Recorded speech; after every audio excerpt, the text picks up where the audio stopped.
BP, sugar, thyroid, obesity, hormone సమస్యలని మందులు లేకుండా నేచర్ మంత్ర ఫుడ్ తో రివర్స్ చేసుకోండి.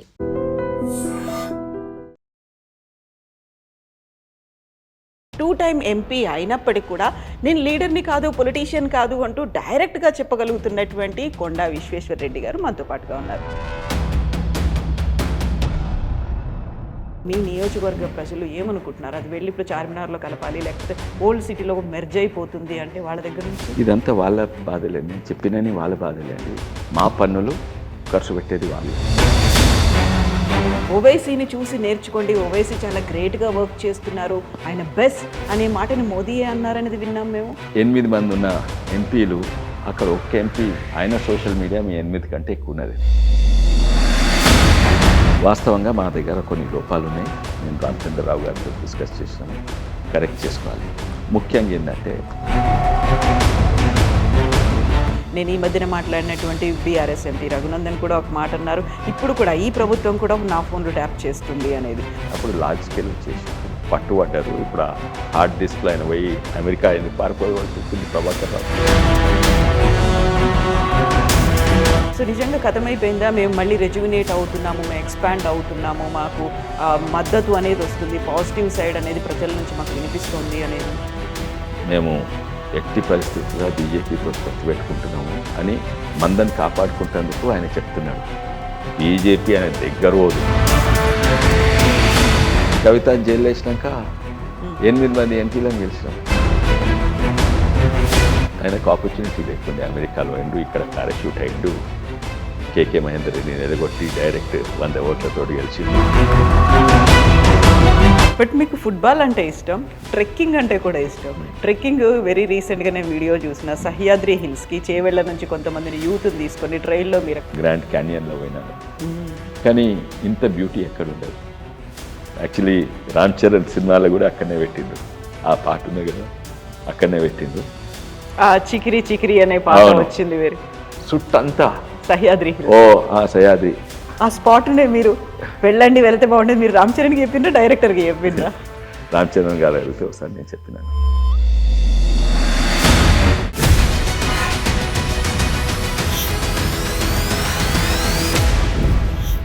నమస్తే, welcome to iDream inside politics with Kavitha. మనతో పాటుగా ఒక వెరీ స్పెషల్ గెస్ట్ ఉన్నారు.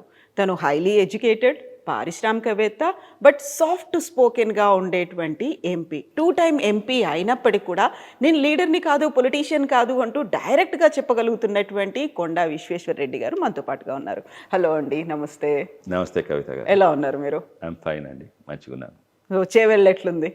చేవెళ్ళ ఆల్వేస్ ఏదో ఇబ్బందులు ఉంటాయి, కానీ ఓవరాల్ మంచిగా ఉన్నది. దెన్ ఇప్పుడు చేవెళ్ళ రంగారెడ్డికి సంబంధించి, రంగారెడ్డి జిల్లా అనగానే మీకు ఒక ఎమోషన్ అది. సో మీ ఫ్యామిలీతో బాండింగ్ అనేది ఉంది, తాతగారి పేరుతోనే ఏర్పడినటువంటి జిల్లా. ఆల్రెడీ డివిజన్స్ అయినాయి, ఇప్పుడు సరికొత్తగా దాన్ని ముక్కలు చేసేటువంటి ప్రయత్నాలు ఇవన్నీ ఉన్నాయి అనుకున్నప్పుడు ఏమనిపిస్తుంది మీకు? కాదు, కానీ మా ప్రాంతానికి పెద్ద నష్టం అవుతుంది. ప్రత్యేకంగా సిటీ చుట్టుపక్కల ఉన్న ప్రాంతాలన్నీ తీసుకుపోయి హైదరాబాద్ ఇప్పుడు జిహెచ్ఎంసీని 3 భాగాలు చేస్తున్నారు. అందులో ఒకటేమో మల్కాజ్గిరి అంటున్నారు, ఇంకా ఏంది మల్కాజ్గిరి, గ్రేటర్ మల్కాజ్గిరి కార్పొరేషన్, తర్వాత గ్రేటర్ సైబరాబాద్ కార్పొరేషన్, ఇంకా ఓల్డ్ సిటీ, ఇంకా చుట్టుపక్కల ఇక్కడ సైడ్ కలిసి అది గ్రేటర్ హైదరాబాద్ అని చేస్తున్నారు. అందులో శంషాబాద్ను, రాజన్నర్, అత్తాపూరు, బాలాపూర్, బడంగ్పేట్ వీటన్నింటిలో అందులో కలుపుతున్నారు. సాధారణంగా మీద నుంచి చూస్తే, దూరం నుంచి చూస్తే తప్పేం లేదు, 3 కార్పొరేషన్ చేస్తున్నారు. కానీ మా రాజన్నర్ వాళ్ళు వాళ్ళకైతే చాలా ఇబ్బంది. ఎందుకంటే వీళ్ళందరూ చిత్తశుద్ధితోటి ఉంటారు, they want be involved in crimes, పని చేసుకుంటారు, ప్రాపర్టీ ట్యాక్స్ కడతారు, ఎలక్ట్రిసిటీ బిల్ కడతారు, వాటర్ బిల్ కడతారు, ఏదో చిన్న దుకాణం ఉంటే ఆ ట్రేడ్ లైసెన్స్ కూడా కడతారు. ఓల్డ్ సిటీలో ఎవరైనా కడతారా అండి? ఎలక్ట్రిసిటీ బిల్ కడతారా? ప్రాపర్టీ ట్యాక్స్ అక్కడ కడతారా? తర్వాత ప్రాపర్టీ ట్యాక్స్ పెంచితే ఇక్కడ పెంచుతారు, అక్కడ పెంచారు. ఇప్పుడు కూడా చూడండి, ప్రాపర్టీ ట్యాక్సెస్ ఓల్డ్ సిటీ ఎంతున్నాయి, పక్కకు నీళ్ళ బిల్ కట్టరు, ఎలక్ట్రిసిటీ అధికారి బిల్ కలెక్షన్కి పోతే తన్నేలు కొడతారు. అది కూడా ఓకే, కానీ అక్కడ ఉన్న ఎమ్మెల్యేలు ఏమంటారు? కొయి గవర్నమెంట్ ముఫాజిల్, ఎవరైనా గవర్నమెంట్ ఎంప్లాయీ వచ్చి మీ ఇంటికి వచ్చి ఏమైనా బిల్లు ట్యాక్స్లు అడిగితే వాడిని నికాల్ దేంగే, హకాల్ దేంగే, డకాల్ దేంగే అంటే తన్నేళ్ళు కొడతామని వాళ్ళు ఎమ్మెల్యేలు కూడా అన్నారు. అటువంటి ప్రాంతంలో పోయి వీటిని కడుతున్నారు. ఈ పన్నులు మా పన్నులు మేము కడతాము, ఎంజాయ్ చేసేది వాళ్ళు, ఖర్చు పెట్టేది వాళ్ళు. ఎట్లయితే అంటే అది డిజైన్తో చేస్తుంది సార్. నేను మొదలు నమ్మలేదు, నాకు చూపెట్టిండ్రు కూడా. మీరు మీ కార్పొరేటర్ను ఎలక్ట్ చేసుకోండి, మీ కార్పొరేటర్స్ ఉంటారు, వాళ్ళ కార్పొరేటర్స్, మీ గొంతు ఉండదా అంటే లేదు, ఉండదు సార్, మాకు గొంతు ఉండదు. ఎందుకంటే అక్కడనేమో ముస్లిం మెజారిటీ ఓల్డ్ సిటీ దిక్కు 15-20 వేలకు ఒక కార్పొరేటర్, ఇక్కడ హిందూ మెజారిటీ దగ్గర 50, 60, 70 వేలకు ఒక కార్పొరేటర్. అంటే ఎవరు ఎక్కువ మంది ఉంటారు కార్పొరేటర్స్? వాళ్ళు ఎక్కువ మంది. అంటే వాళ్ళ మేయర్ ఎక్కడ ఖర్చు పెడతారు? వాళ్ళ దగ్గరనే ఖర్చు పెడతారు. పన్నులు ఎవరి దగ్గర వసూలు చేస్తాం? మా దగ్గర. ఇటువంటి ఇబ్బందులు ఎన్నో ఉంటాయి. దీన్ని జెరీమాండరింగ్ అంటారు ఇంగ్లీష్లో. అంటే ఆ డివిజన్లు ఎట్లా, నక్షాలు ఎట్లా పెట్టాలంటే ఒక వర్గానికి లాభం అయ్యేటట్టు. ఆ వర్గం ఏంది తెలుసు, ఎంఐఎం, ముస్లిమ్స్. బాధాకరంగా ఏంటంటే ఇప్పటి వరకు అపీజ్మెంట్ అంటారు, వాళ్ళు మెప్పియాలి, ఒప్పియాలని ఇన్కట్స్ అంది ఎన్నో ప్రభుత్వాలు, కాంగ్రెస్ వచ్చినా టీఆర్ఎస్ వచ్చినా వాళ్ళను మెప్పిస్తూ ఉన్నారు. అండ్ వాళ్ళకు ఇక కోపంగా చెప్పాలంటే వాళ్ళకు సలాంలు కొట్టే అలవాట్లు ఉన్నాయి, మాకు లేవు. ఎవరికి సలాము? ఎంఐఎం వాళ్ళందరికీ సలాంలు కొట్టే అవకాశం. ముఖ్యంగా ఏంటంటే ఏదన్నా ప్రజాస్వామ్యాన్ని నిర్ణయం ఎట్లా తీసుకుంటారండి? ప్రజల అభిప్రాయం తీసుకొని నిర్ణయం తీసుకోవాలి. ప్రజా అభిప్రాయం లేకుండా సడన్లీ నోటిఫికేషన్ వస్తుంది అంటే ఎవరు నిర్ణయం తీసుకుంటారు? నేను అనుకుంటా సెక్రటేరియట్లా సీఎం గారు, మన జిహెచ్ఎంసీ కమిషనర్ అందరు కలిసి తీసుకుంటే మంచి నిర్ణయం అవుతుండే. కానీ వారి మీద ఢిల్లీ కాంగ్రెస్ ఎవరో ఒత్తిడి ఉన్నది. ఏంటంటే మనం కాంగ్రెస్ పార్టీ, మనం సలాం కొట్టే తీరాలి, వాళ్ళ ఎంఐఎం అనుకున్నట్టే చేయాలి అని ఒత్తిడి పెడితే నిర్ణయాలు సెక్రటేరియట్లు కాలేదు. నిర్ణయాలు మన వట్టిపల్లి గుట్టలు, గుట్టల పేరు కూడా మార్చిండ్రు. వట్టిపల్లి గుట్టలు అంటే శాస్త్రీపురం ఉంటుంది. ఇప్పుడు ఆ వట్టిపల్లి గుట్టలు పోయి ఓఏసీ హిల్స్ అయింది. ఆ ఓఏసీ హిల్స్ అని నిర్ణయం తీసుకున్నారు, ప్రజాభిప్రాయం కాదు. అయితే ఇది ముఖ్యమైన ప్రాబ్లం అండి. రంగారెడ్డి గారి పేరు ఎప్పుడు కూడా ఉంటుంది, అందరికి కూడా యాదికి ఉంటుంది. దాని గురించి కాదు కొట్లాటిది, అది ఎవరు కూడా మారవలేరు. కొంచెము ఇక్కడ భాగం ఇలా కలిపిండ్రు, ఇదైతే అవుతుంది. కానీ రంగారెడ్డి జిల్లా అంటే ప్యూర్ ఒరిజినల్ గా మనం ఏదైతే ముందు నుంచి ఉందో అది ఉండే జిల్లా అని ఉంటుంది. బట్ అంతా ఇప్పుడు డివిజన్స్ అయిన తర్వాత ఇక్కడ ఉన్నటువంటి ప్రజలు, మీ నియోజకవర్గ ప్రజలు ఏమనుకుంటున్నారు? అది వెళ్ళి ఇప్పుడు చార్మినార్లో కలపాలి, లేకపోతే ఓల్డ్ సిటీలో మెర్జ్ అయిపోతుంది అంటే వాళ్ళ దగ్గర నుంచి ఇదంతా వాళ్ళ బాధలే. నేను చెప్పినని వాళ్ళ బాధలే అండి. మా పన్నులు ఖర్చు పెట్టేది వాళ్ళు, మాకు గొంతుండదు. మేయర్ వాళ్ళే ఉంటారు, ఎక్కువ మంది కార్పొరేటర్ వాళ్ళే ఉన్నారు, మాకు గొంతు కాదు. అది విడిచిపెట్టి కొత్త సమస్యలు చెప్తుండ్రు. మేము ఇల్లు కట్టుకున్నా, లేకుంటే పిల్లలకు ఎడ్యుకేషన్ కొరకు దేనికో లోన్స్ తీసుకోవాలని, బిజినెస్ కొరకు లోన్స్ తీసుకోవాలంటే మా లోన్స్ కూడా రిజెక్ట్ అవుతాయి. ఎందుకంటే banks, private sector banks, public sector banks రెండు కూడా లోన్లు ఇస్తేందుకు ఎన్నో చూస్తాయి. మీ ఆమ్దాని ఎంత ఉండు, ఇంతకుముందు తీసుకున్న లోన్ కట్టినరా. అది కాక అన్అఫిషియల్లీ ఇంకోటి చూస్తారు, మీరు ఏ ప్రాంతం నుంచి వచ్చిండ్రు. ఈ ప్రాంతంలో లోన్ వస్తే మళ్ళీ ఎవరు కట్టడు, రికవర్ కావు. అయితే ఆ ప్రాంతంతో నన్ను కట్టిండు. అయితే అది కూడా చూస్తాను. నేను ఇప్పుడు ఆ ప్రాంతంలో చేరినాను. అయితే నేను చిత్తశుద్ధితో పనిచేసి నేను లోన్లు అప్పులు తీర్చటోని, నాకు కూడా లోన్లు రావు. ఇటువంటి ప్రాబ్లమ్స్ ఎన్నో ఉన్నాయి. అయితే ఇది మారుస్తారని అనుకుంటున్నాను. ఒత్తిడి అయితే బాగా ఉంటుంది. అండ్ ఇది కేవలం మేము బీజేపీ వాళ్ళము, ప్రభుత్వం, కాంగ్రెస్ ప్రభుత్వం ఏం చేసినా వ్యతిరేకం కాదు. అందరూ కూడా అక్కడ కాంగ్రెస్ వాళ్ళు, ఎంఐఎం వాళ్ళు తప్ప ప్రతి ఒక్కరు దీనికి వ్యతిరేకం. Are they ready to accept ఒక మెర్జ్ చేయడానికి రెడీగానే ఉన్నారా? ఎవరు? ఎంఐఎం వాళ్ళు కావాలి, వాళ్ళకి కావాలి అధికారం ఎక్కువ. అప్పుడు తెలంగాణ ఉద్యమం అప్పుడు ఎంతోమంది మిత్రులు మాకు, కిరణ్ కుమార్ రెడ్డి గారు మా క్లాస్మేట్, అట్లే ఈవెన్ మా వైఫ్ సైడ్ ఎంతోమంది ఆంధ్ర చుట్టాలు ఉన్నారు, మిత్రులు ఉన్నారు, బిజినెస్లా పర్సనల్గా. వాళ్ళందరూ చెప్పేది ఒకవేళ తెలంగాణ వస్తే రూరల్ తెలంగాణ ఏమో గ్రామీణ ప్రాంతం నక్సల్ చేతిలో పడుతుంది, నగరమేమో సాయిబ్ల చేతిలో పడుతుంది, ఓఎస్సీ చేతిలో పడుతుంది. ఇప్పుడు గదే అవుతున్నది. మొత్తం జిహెచ్ఎంసీ తీసుకొని ఆయన చేతిలో పెడుతున్నారు. నక్సలైట్లు అంటే లేరు, నక్సలైట్ అంటే అమిత్ షా వల్ల తగ్గిపోతున్నారు. కానీ ఇది మాత్రం కాంగ్రెస్ ప్రభుత్వం తీసుకోవాలి, ఎంఐఎం చేతిలో పెడుతున్నది. ఇంకోటి చూడండి, మూడు భాగాలు చేస్తారంట కదా, 3 కార్పొరేషన్స్ చేస్తారంట కదా. మల్కాజ్గిరి ఏమో 75 కార్పొరేటర్లు అంట, సైబరాబాద్ 75, దీంట్లో 150. ఎందుకు 150? ఎందుకంటే మొత్తం హైదరాబాద్ కంట్రోల్. దాని పేరు కూడా గ్రేటర్ హైదరాబాద్. యాక్చువల్లీ ఇప్పుడు హైదరాబాద్ అంటే ఏమనుకుంటారు, ఎక్కడైనా ఢిల్లీలో అడుగు, అమెరికాలో అడుగు, హైదరాబాద్ అంటే హైటెక్ సిటీ, ఇది అదే అనుకుంటారు. చార్మినార్ పాత సిటీ అనుకుంటారు. పేరు కూడా దీని పేరు హైదరాబాద్ ఎందుకు పెట్టిండ్రు? అంటే ఇప్పటిదాకా బాగా వెనకబడి ఉంది, దాన్ని మళ్ళీ కలుపుకుంటే మొత్తం ఈ పునర్విభజనలు ఇవన్నీ జరిగిన తర్వాత మంచి డెవలప్మెంట్ వస్తుంది, అక్కడ ఇన్ఫ్రాస్ట్రక్చర్స్ వస్తాయి. ముందు నుంచి ఒక మెట్రో అనుకున్నారు, అక్కడ అపోజ్ చేశారు, రోడ్లు ఇవన్నీ కూడా మెరుగుపడతాయి. కాబట్టి హై ప్రయారిటీ కింద దాన్ని తీసుకున్నారు అనుకో. తీసుకోండి రండి, తప్పనిసరి తీసుకోండి, తీసుకోవాలి. అందుకే దాన్ని ప్రత్యేకంగా జోన్ పెట్టి ఇప్పుడు శంషాబాద్ ఎయిర్పోర్ట్ను పోయి ఓల్డ్ సిటీలో కలిపితే ఎట్లా? శంషాబాద్ అంటే కొంచెం డెవలప్ పార్ట్ ఆఫ్ ద ఇది కదా, ఇక్కడ సైడ్ కొంచెం నార్సింగ్ దిక్కి డెవలప్డ్ అనేది. దాన్ని ప్రత్యేకంగా గుర్తించండి, ఈ డెవలప్మెంట్ కావాలి. కొన్నిసార్లు కొన్ని సందర్భాలు ఉన్నాయి, డెవలప్మెంట్ చేస్తామంటే వద్దన్నారు. మీరే ఇప్పుడు చెప్పినారు, అప్పుడు ఏది మెట్రో వేస్తా అంటే వద్దన్నటోళ్ళు వాళ్ళే. ఎందుకంటే డెవలప్ అయితే ఆ పట్టు పోతుందని. అయితే డెవలప్ చేయాలి, అందుకే దాన్ని ప్రత్యేకంగా ఉంచి డెవలప్ చేయండి. కానీ ఈ నిధులు తీసుకొని అక్కడ కలపకండి, ఈ ప్రాంత ప్రజలు తీసుకొని వాళ్ళతో కలపకండి, వీళ్ళకుండే గొంతు తొక్కేయకండి.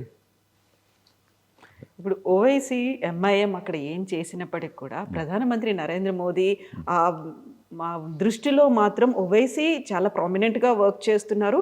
ఈవెన్ బీజేపీ ఎంపీలే అలాంటి పనులు చేయలేకపోతున్నారు. మీరు ఓవైసీని చూసి నేర్చుకోండి, ఓవైసీ చాలా గ్రేట్గా వర్క్ చేస్తున్నారు, ఆయన బెస్ట్ అనే మాటని మోదీయే అన్నారనేది విన్నాం మేము. లేదండి, relating to social media. Okay, he was referring to social media. నేను ఆ మీటింగ్లో ఉన్నాను. మీ మీడియా చూడండి, మీ సోషల్ మీడియా చూడండి, ఇవాళ రేపు చాలా ఇంపార్టెంట్. 8 మంది ఉన్న ఎంపీలు, అక్కడ ఒక్క ఎంపీ ఆయన సోషల్ మీడియా మీ 8 కంటే ఎక్కువ ఉన్నదని. అది వాస్తవం, అది వాస్తవం. డెవలప్మెంట్ 2-3 ఉన్నాయి కారణాలు. ఫస్ట్, రాజకీయాలలో మీడియా అనేది చాలా ఇంపార్టెన్స్ చాలా పెరిగింది. మీడియా అంటే ప్రింట్, ఎలక్ట్రానిక్ మీడియా, తర్వాత యూట్యూబ్లు, తర్వాత సోషల్ మీడియా. ఇప్పుడు ఇవెంతున్న సోషల్ మీడియా కూడా ఇంకెక్కువ పెరుగుతున్నది వీటికంటే. అయితే దీంట్లో వాస్తవంగా మా దగ్గర కొన్ని లోపాలు ఉన్నాయి. మేము రామచంద్రరావు గారితో డిస్కస్ చేసినాము, కరెక్ట్ చేసుకోవాలి. ముఖ్యంగా ఏంటంటే, వాస్తవంగా నేను 3 పార్టీలు ఉన్నా, ఇది 3వ పార్టీ. అయితే నాకు కొన్ని వేరే వాళ్ళకి తెలియదు, ఎక్స్పోజర్ ఎక్కువ ఉండదు రాజకీయ జీవితం. అంటే అక్కడ ఎందుకంటే నేను టీఆర్ఎస్ ఉన్నప్పుడు ఆ సోషల్ మీడియా వాళ్ళందరూ 2 ఆడ మేనేజర్లు, కేటీఆర్ నా దగ్గర బాగా పనిచేసేది. తర్వాత కాంగ్రెస్ ఉన్నప్పుడు కూడా నేను చూసినాను సోషల్ మీడియా. ఇప్పుడు కూడా కాంగ్రెస్ సోషల్ మీడియా చూస్తున్నా మా దగ్గర. అయితే అక్కడ సోషల్ మీడియా యాక్టివ్ ఉండేటోళ్ళు ఓన్లీ అబౌట్ 200 పోస్ట్స్ ఉంటాయి. టీఆర్ఎస్ పార్టీ పోస్ట్ ఉంటాయి కదా, 200-300. కాంగ్రెస్లో కూడా అంతే యాక్టివ్ పోస్ట్ ఉండేటట్టు 200.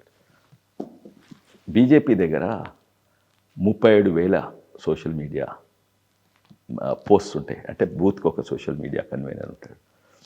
అయితే ముఖ్యంగా ఏంటంటే, మేము సోషల్ మీడియాకు బడ్జెట్ 0 మాకు లిటరలీ. ఇంకేదో కొన్ని అడ్వర్టైజ్మెంట్స్ వేస్తారు అప్పుడు ప్రధానమంత్రి మోడీ గారు. కానీ నంబర్ల లాజ్ ఉన్నా కూడా ఈ మీడియా అండ్ సోషల్ మీడియాలో కూడా పైసలు ముఖ్యం. అక్కడ నేనున్నప్పుడు అప్పుడే 4 కోట్ల బడ్జెట్ టీఆర్ఎస్ పార్టీలో.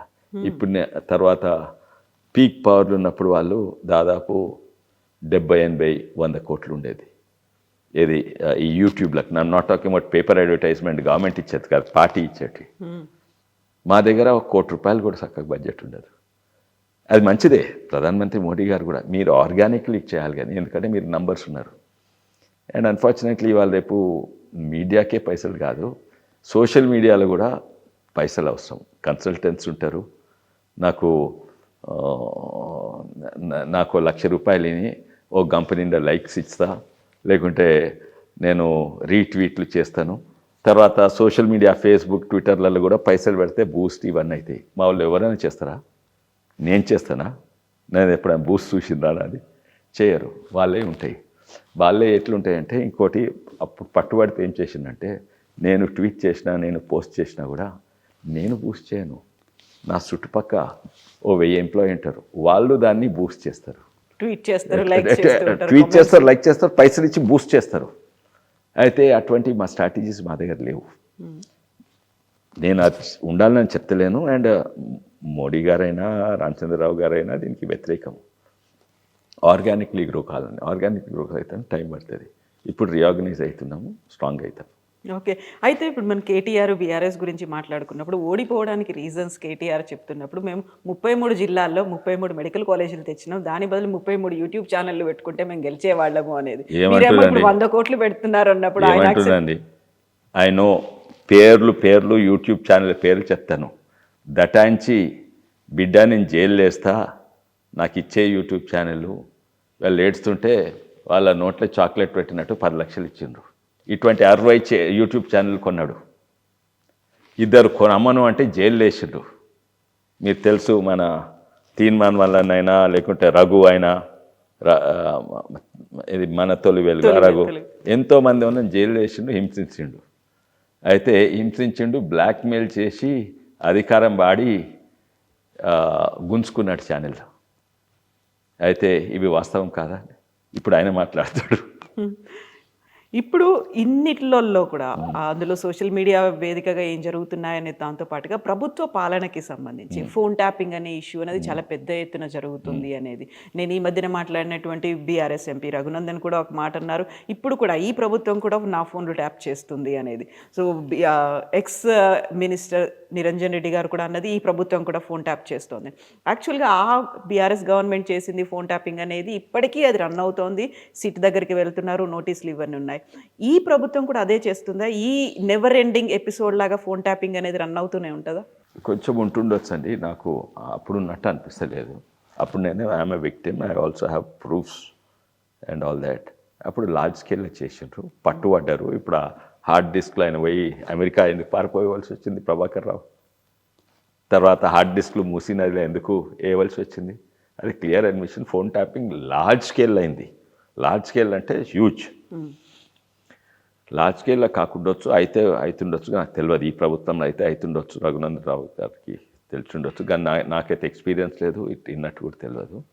అండ్ అవుతుండొచ్చు, ఇంతో అంతో అవుతుండొచ్చు, కానీ ఆ స్కేల్లో అయితే ఎప్పుడు కాలేదు. వాళ్ళ సొంత ఎమ్మెల్యేలను ట్యాప్ చేసిండ్రు, అండ్ వీళ్ళకు అసలుకు అది ఎట్లా చెప్తున్నారు? How can they say that ఈ ప్రభుత్వం ఫోన్ ట్యాప్ చేసి? టీఆర్ఎస్ రఘునందరావు అనొచ్చు, వాస్తవాలు కొన్ని తెలిసిండొచ్చు, కానీ వీళ్ళైతే అనలేరు. తప్పనిసరిగా వాళ్ళు ఫోన్ ట్యాపింగ్ రాజకీయ ఎవరిని నమ్మరు. అండ్ మంచిగా తీయ మాట్లాడతారు కానీ నమ్మరు. అండ్ ఇన్సెక్యూరిటీ బాగా పెరిగింది. నేను అందుకే ఫోన్ ట్యాపింగ్ మొదలుపెట్టిండ్రు. ఇంకా దాంతో ఆ పార్టీయే ఖతమైంది. సో నిజంగా ఖతమైపోయిందా? మేము మళ్ళీ రెజ్యునేట్ అవుతున్నాము, మేము ఎక్స్పాండ్ అవుతున్నాము, మాకు మద్దతు అనేది వస్తుంది, పాజిటివ్ సైడ్ అనేది ప్రజల నుంచి మాకు వినిపిస్తోంది అనేది బీఆర్ఎస్ చెప్తోంది కదా? అది నడిచేది మీడియా అండ్ సోషల్ మీడియా మీద నడుస్తుంది. ఎట్లయితే పేషెంట్ ఐవీ ఫ్లూయిడ్ మీద నడుస్తుందో, వాళ్ళ ఐవీ ఫ్లూయిడ్ పైసల మీద నడుస్తుంది పార్టీ, లేకుంటే లేదు. అయితే ఎన్నో ప్రాంతాలలో అసలు ఊర్లలో ఒక్క కార్యకర్త కూడా లేదు. కొన్ని ఊర్లలో వాళ్ళు నడిచేది మీడియా అండ్ మనీ ఇన్ఫ్యూషన్. వాళ్ళను దగ్గర పెట్టుకుంటున్నారు. నాకు తెలిసేంతవరకు ఇక్కడ చెప్తున్నారు, మీరు ఏం భయపడకండి, మేము ఎట్టి పరిస్థితుల్లో బీజేపీతో పొత్తు పెట్టుకుంటున్నాము అని మందని కాపాడుకుంటేందుకు ఆయన చెప్తున్నాడు. బీజేపీ అనే దగ్గర పోదు, టీఆర్ఎస్ బీఆర్ఎస్ దగ్గర పోతే మేము ఖతమవుతాము. ఆడ ఢిల్లీ అయినా ఇక్కడ రామచంద్రరావు గారైనా వాళ్ళని దూరం పెట్టాలి, వాళ్ళని దగ్గర తీసుకురావద్దని. మేము ఇంతకుముందు ఓడిపోయిన కారణమే అది. మీరు కవితని జైలు వేయలేదు, అందుకే మేము ఓడిపోయినామని నా అభిప్రాయం. అది కవితని జైలు వేసినాక 8 మంది ఎంపీలను గెలిచినాం. అండ్ ముఖ్యంగా ఏంటంటే ఏమైనా పొత్తు ఉంటే వాళ్ళిద్దరికి ఉంటుంది, కాంగ్రెస్కు అండ్ బీఆర్ఎస్ టీఆర్ఎస్. ఎన్నో సందర్భాలు ఉన్నాయి. రాజ్యసభలో కలిసి ఓటేసినరా, లేకుంటే 3 చట్టాలకు ఇది న్యూ ఫామ్ బిల్స్ అని ఉండే, ఇద్దరు కలిసి కొట్లాడినరు. మున్గోడు ఎలక్షన్స్ అలా రాహుల్ గాంధీ యాత్రకు, ఏది భారత్ జోడో యాత్రకు ఆర్టీసీ బస్ పంపింది కేసీఆర్ కేటీఆర్ఏ. ఇటువంటి ఎన్నో ప్రూఫ్స్ ఉన్నాయి. నేను ఆర్టీఐ పెట్టిన, రైట్ టు ఇన్ఫర్మేషన్ యాక్ట్. ఆ బస్సెస్ ఆర్టీఐకు పైసలు ఇస్తే ఎవరు ఇవ్వాలి? ఇప్పటి వరకు రాలేదు. అప్పుడు ఇంక ఏమి సాధారణంగా ఎవరో సాధారణ ప్రజలు పెడితే 1 నెలనో 2 నెలనో ఆన్సర్ రావాలి. ఎంపీ పెడితే 10 రోజులు 20 రోజులు, ఇప్పటి వరకు రాలేదు. అప్పుడు టీఆర్ఎస్ ప్రభుత్వం ఉన్నప్పుడు రాలేదు, ఇప్పుడు కాంగ్రెస్ ప్రభుత్వం ఉన్నప్పుడు రాలేదు. ఎందుకంటే భారత్ జోడో యాత్ర రాహుల్ గాంధీ వచ్చింది కదా, దానికి ఆర్టీసీ బస్సెస్ పోయినాయి మున్గోడు నుంచి. ఆ ఆర్టీసీ బస్సెస్ టీఆర్ఎస్ పే చేసిందని నాకు నమ్మకం ఉంది. అందుకే తీర్చేందుకు ఆర్టీఐ వేస్తే ఇప్పటి వరకు సమాధానం రాలేదు. అయితే కలిసి పనిచేస్తున్నాం. అనంత తీసిపెట్టండి. మీరు ఇప్పుడే ఫోన్ ట్యాపింగ్ గురించి మాట్లాడింది కదా, అరే ఎన్నేళ్ళ కాంగ్రెస్ ప్రభుత్వం 2 ఏళ్ళు అయిపోయింది. ఇప్పటి వరకు ఒక్కరిని చేయలేదు. కాళేశ్వరం గురించి చేయలేదు, రైస్ రీసైక్లింగ్ స్కామ్కి వేయలేదు, ఎలక్ట్రిసిటీ స్కామ్కి వేయలేదు. ఎన్ని ఫోన్ ట్యాపింగ్ దానికి ఒక్క అరెస్ట్ కాలేదు. అంటే రేవంత్ రెడ్డి గారు కేవలం అప్పుడు నేను కూడా ఉంటేనే ఓ డ్రోన్ షాట్ తీసుకుంటేనే జైలు వేసిండ్రు. అంటే ఎందుకు వేస్తలేరు కాంగ్రెస్ పార్టీ జైలు, ఎందుకు వేస్తలేరు? అయితే నేనేమనుకుంటున్నా అంటే ఇక్కడ కాంగ్రెస్ వాళ్ళకు బాగానే వేయాలని ఉన్నా కానీ అక్కడ మీన్ నుంచి వస్తుంది ఏంది, ఢిల్లీ కాంగ్రెస్ నుంచి వీళ్ళ మీద ఒత్తిడి. ఓఏసీతో దగ్గర సంబంధాలు పెట్టుకోండి, కేసీఆర్ కేటీఆర్ తోటి దగ్గర సంబంధాలు పెట్టుకోండి, అవసరం ఉంటుంది రేపు. ఎందుకంటే బీజేపీ అయితే ఒకరే కొట్లాడతారు, ఎవరితో పొత్తు పెట్టుకోండి, పొత్తు పెట్టుకోకుండా కొట్లాడతారు. వాళ్లకు they keeping the channels open, వాళ్ళు ప్రొటెక్ట్ చేస్తున్నారు టీఆర్ఎస్ బీఆర్ఎస్ను, అండ్ ఇటు ఎంఐఎంతో దగ్గర సంబంధాలు పెట్టుకుంటున్నారు. ఫోన్ ట్యాపింగ్లో సిట్ ముందు హరీష్ రావు వచ్చిండ్రు, నెక్స్ట్ కవిత వస్తుంది, సంతోష్ రావు వస్తారు, ఆ తర్వాత కేసీఆర్, ఇవన్నీ కూడా వస్తున్నాయి. లీకులు ఇవన్నీ డైవర్షన్సే అంటారా? పొత్తులో భాగంగానే బయట ఏదో చేస్తున్నాం అంటే చూపెడుతందుకు అంతే. కానీ నిజంగానే ఉంటే వేయాలి, కస్టడీలోకి తీసుకొని చేయమన్నాను. ఎందుకు పిలిచి కస్టడీలోకి తీసుకొని కొంచెం ఎవిడెన్స్ ఉంది కదా.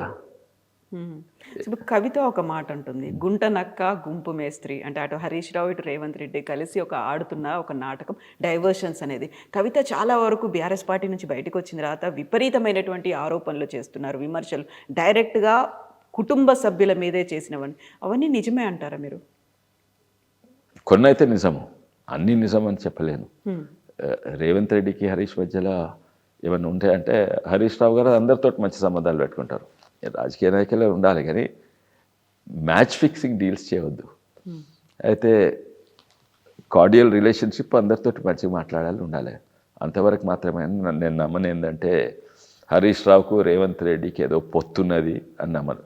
జనరల్ ఓవరాల్ స్ట్రాటజీగా ఢిల్లీ కాంగ్రెస్ వాళ్ళకు ఉంది ఏమంటే వీళ్ళతో కొట్లాటకండి. ఇంతకుముందు పొత్తు పెట్టుకున్నది వాళ్ళతోటది కదా, టీఆర్ఎస్ కాంగ్రెస్ పొత్తుండే కదా, అది ఇట్స్ పెట్టి ఇప్పుడు చూడండి మా షేర్లింగంపల్లికి వచ్చి మీ ఎమ్మెల్యే ఏ పార్టీ అంటే నెత్తిగొక్కుంటారు ఎవరు ప్రజలను అడిగితే.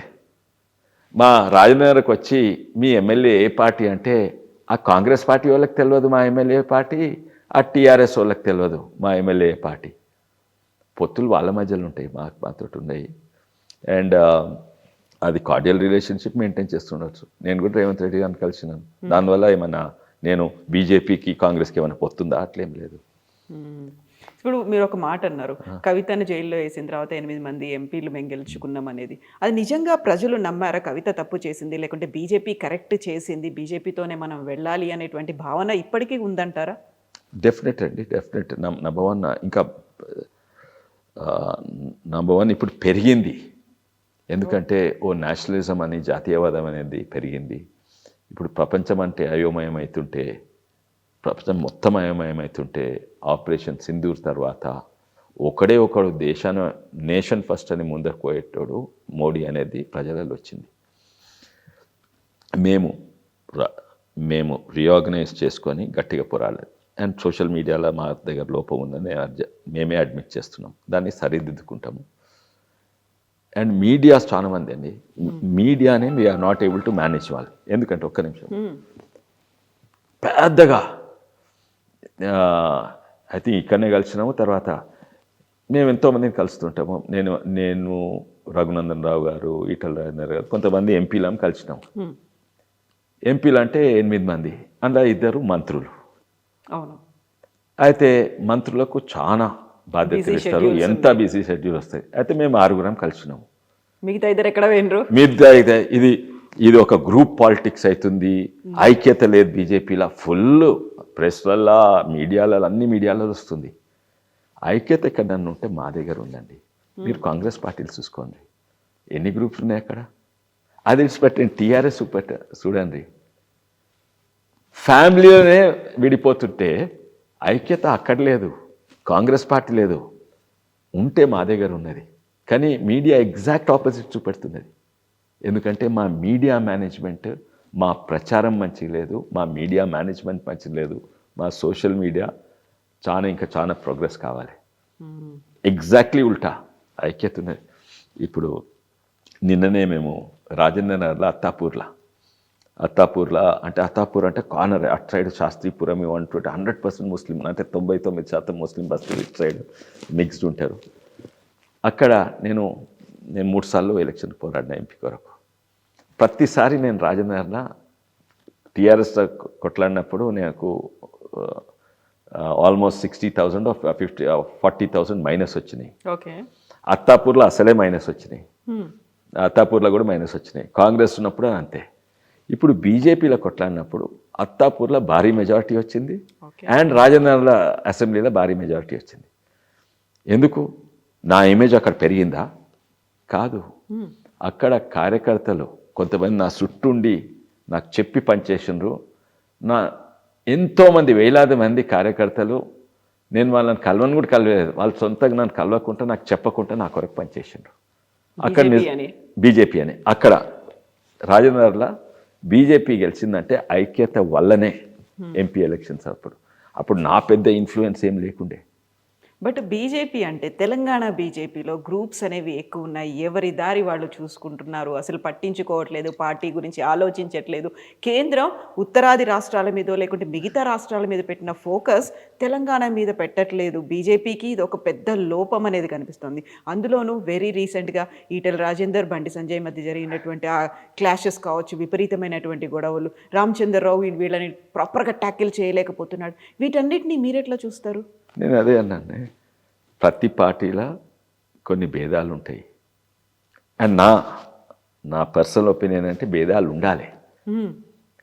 మనం హైదరాబాద్ అందరం ఒకటి ఆలోచించాము, అందరం బీజేపీని ఒకటి, భేదాలు ఉండాలి, అది మంచిది.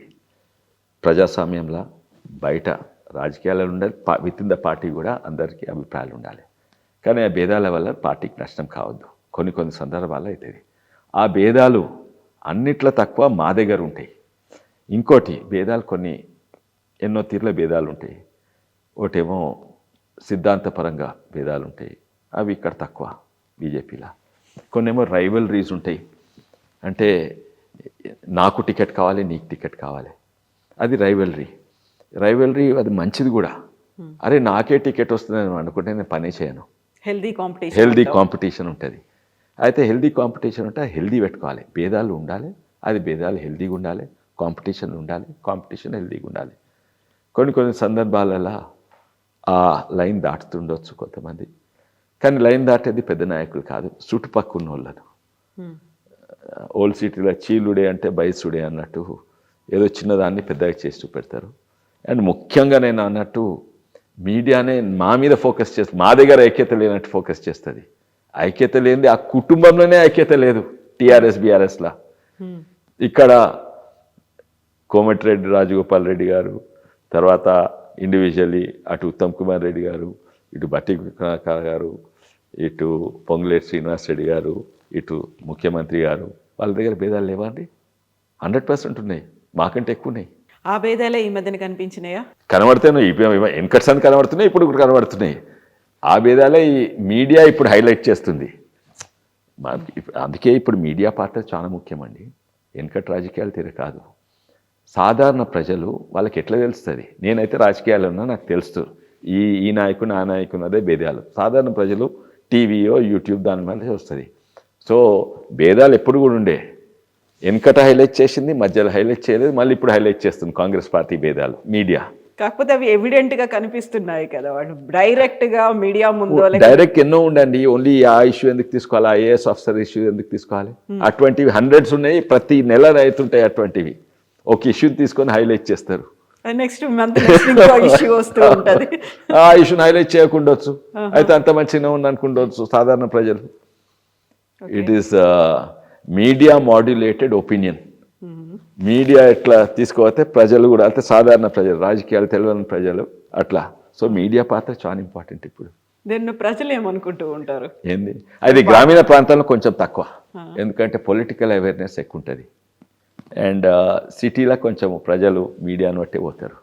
ఓకే, ఇప్పుడు బీజేపీకి సంబంధించి చూస్తే కొండా విశ్వేశ్వరరెడ్డి గారు ఎక్కువగా చేవెళ్ల మీదే ఫోకస్ పెట్టారు తప్ప పార్టీ కార్యక్రమాలకు, పార్టీ ఆఫీస్కు చాలా తక్కువ వస్తున్నారు.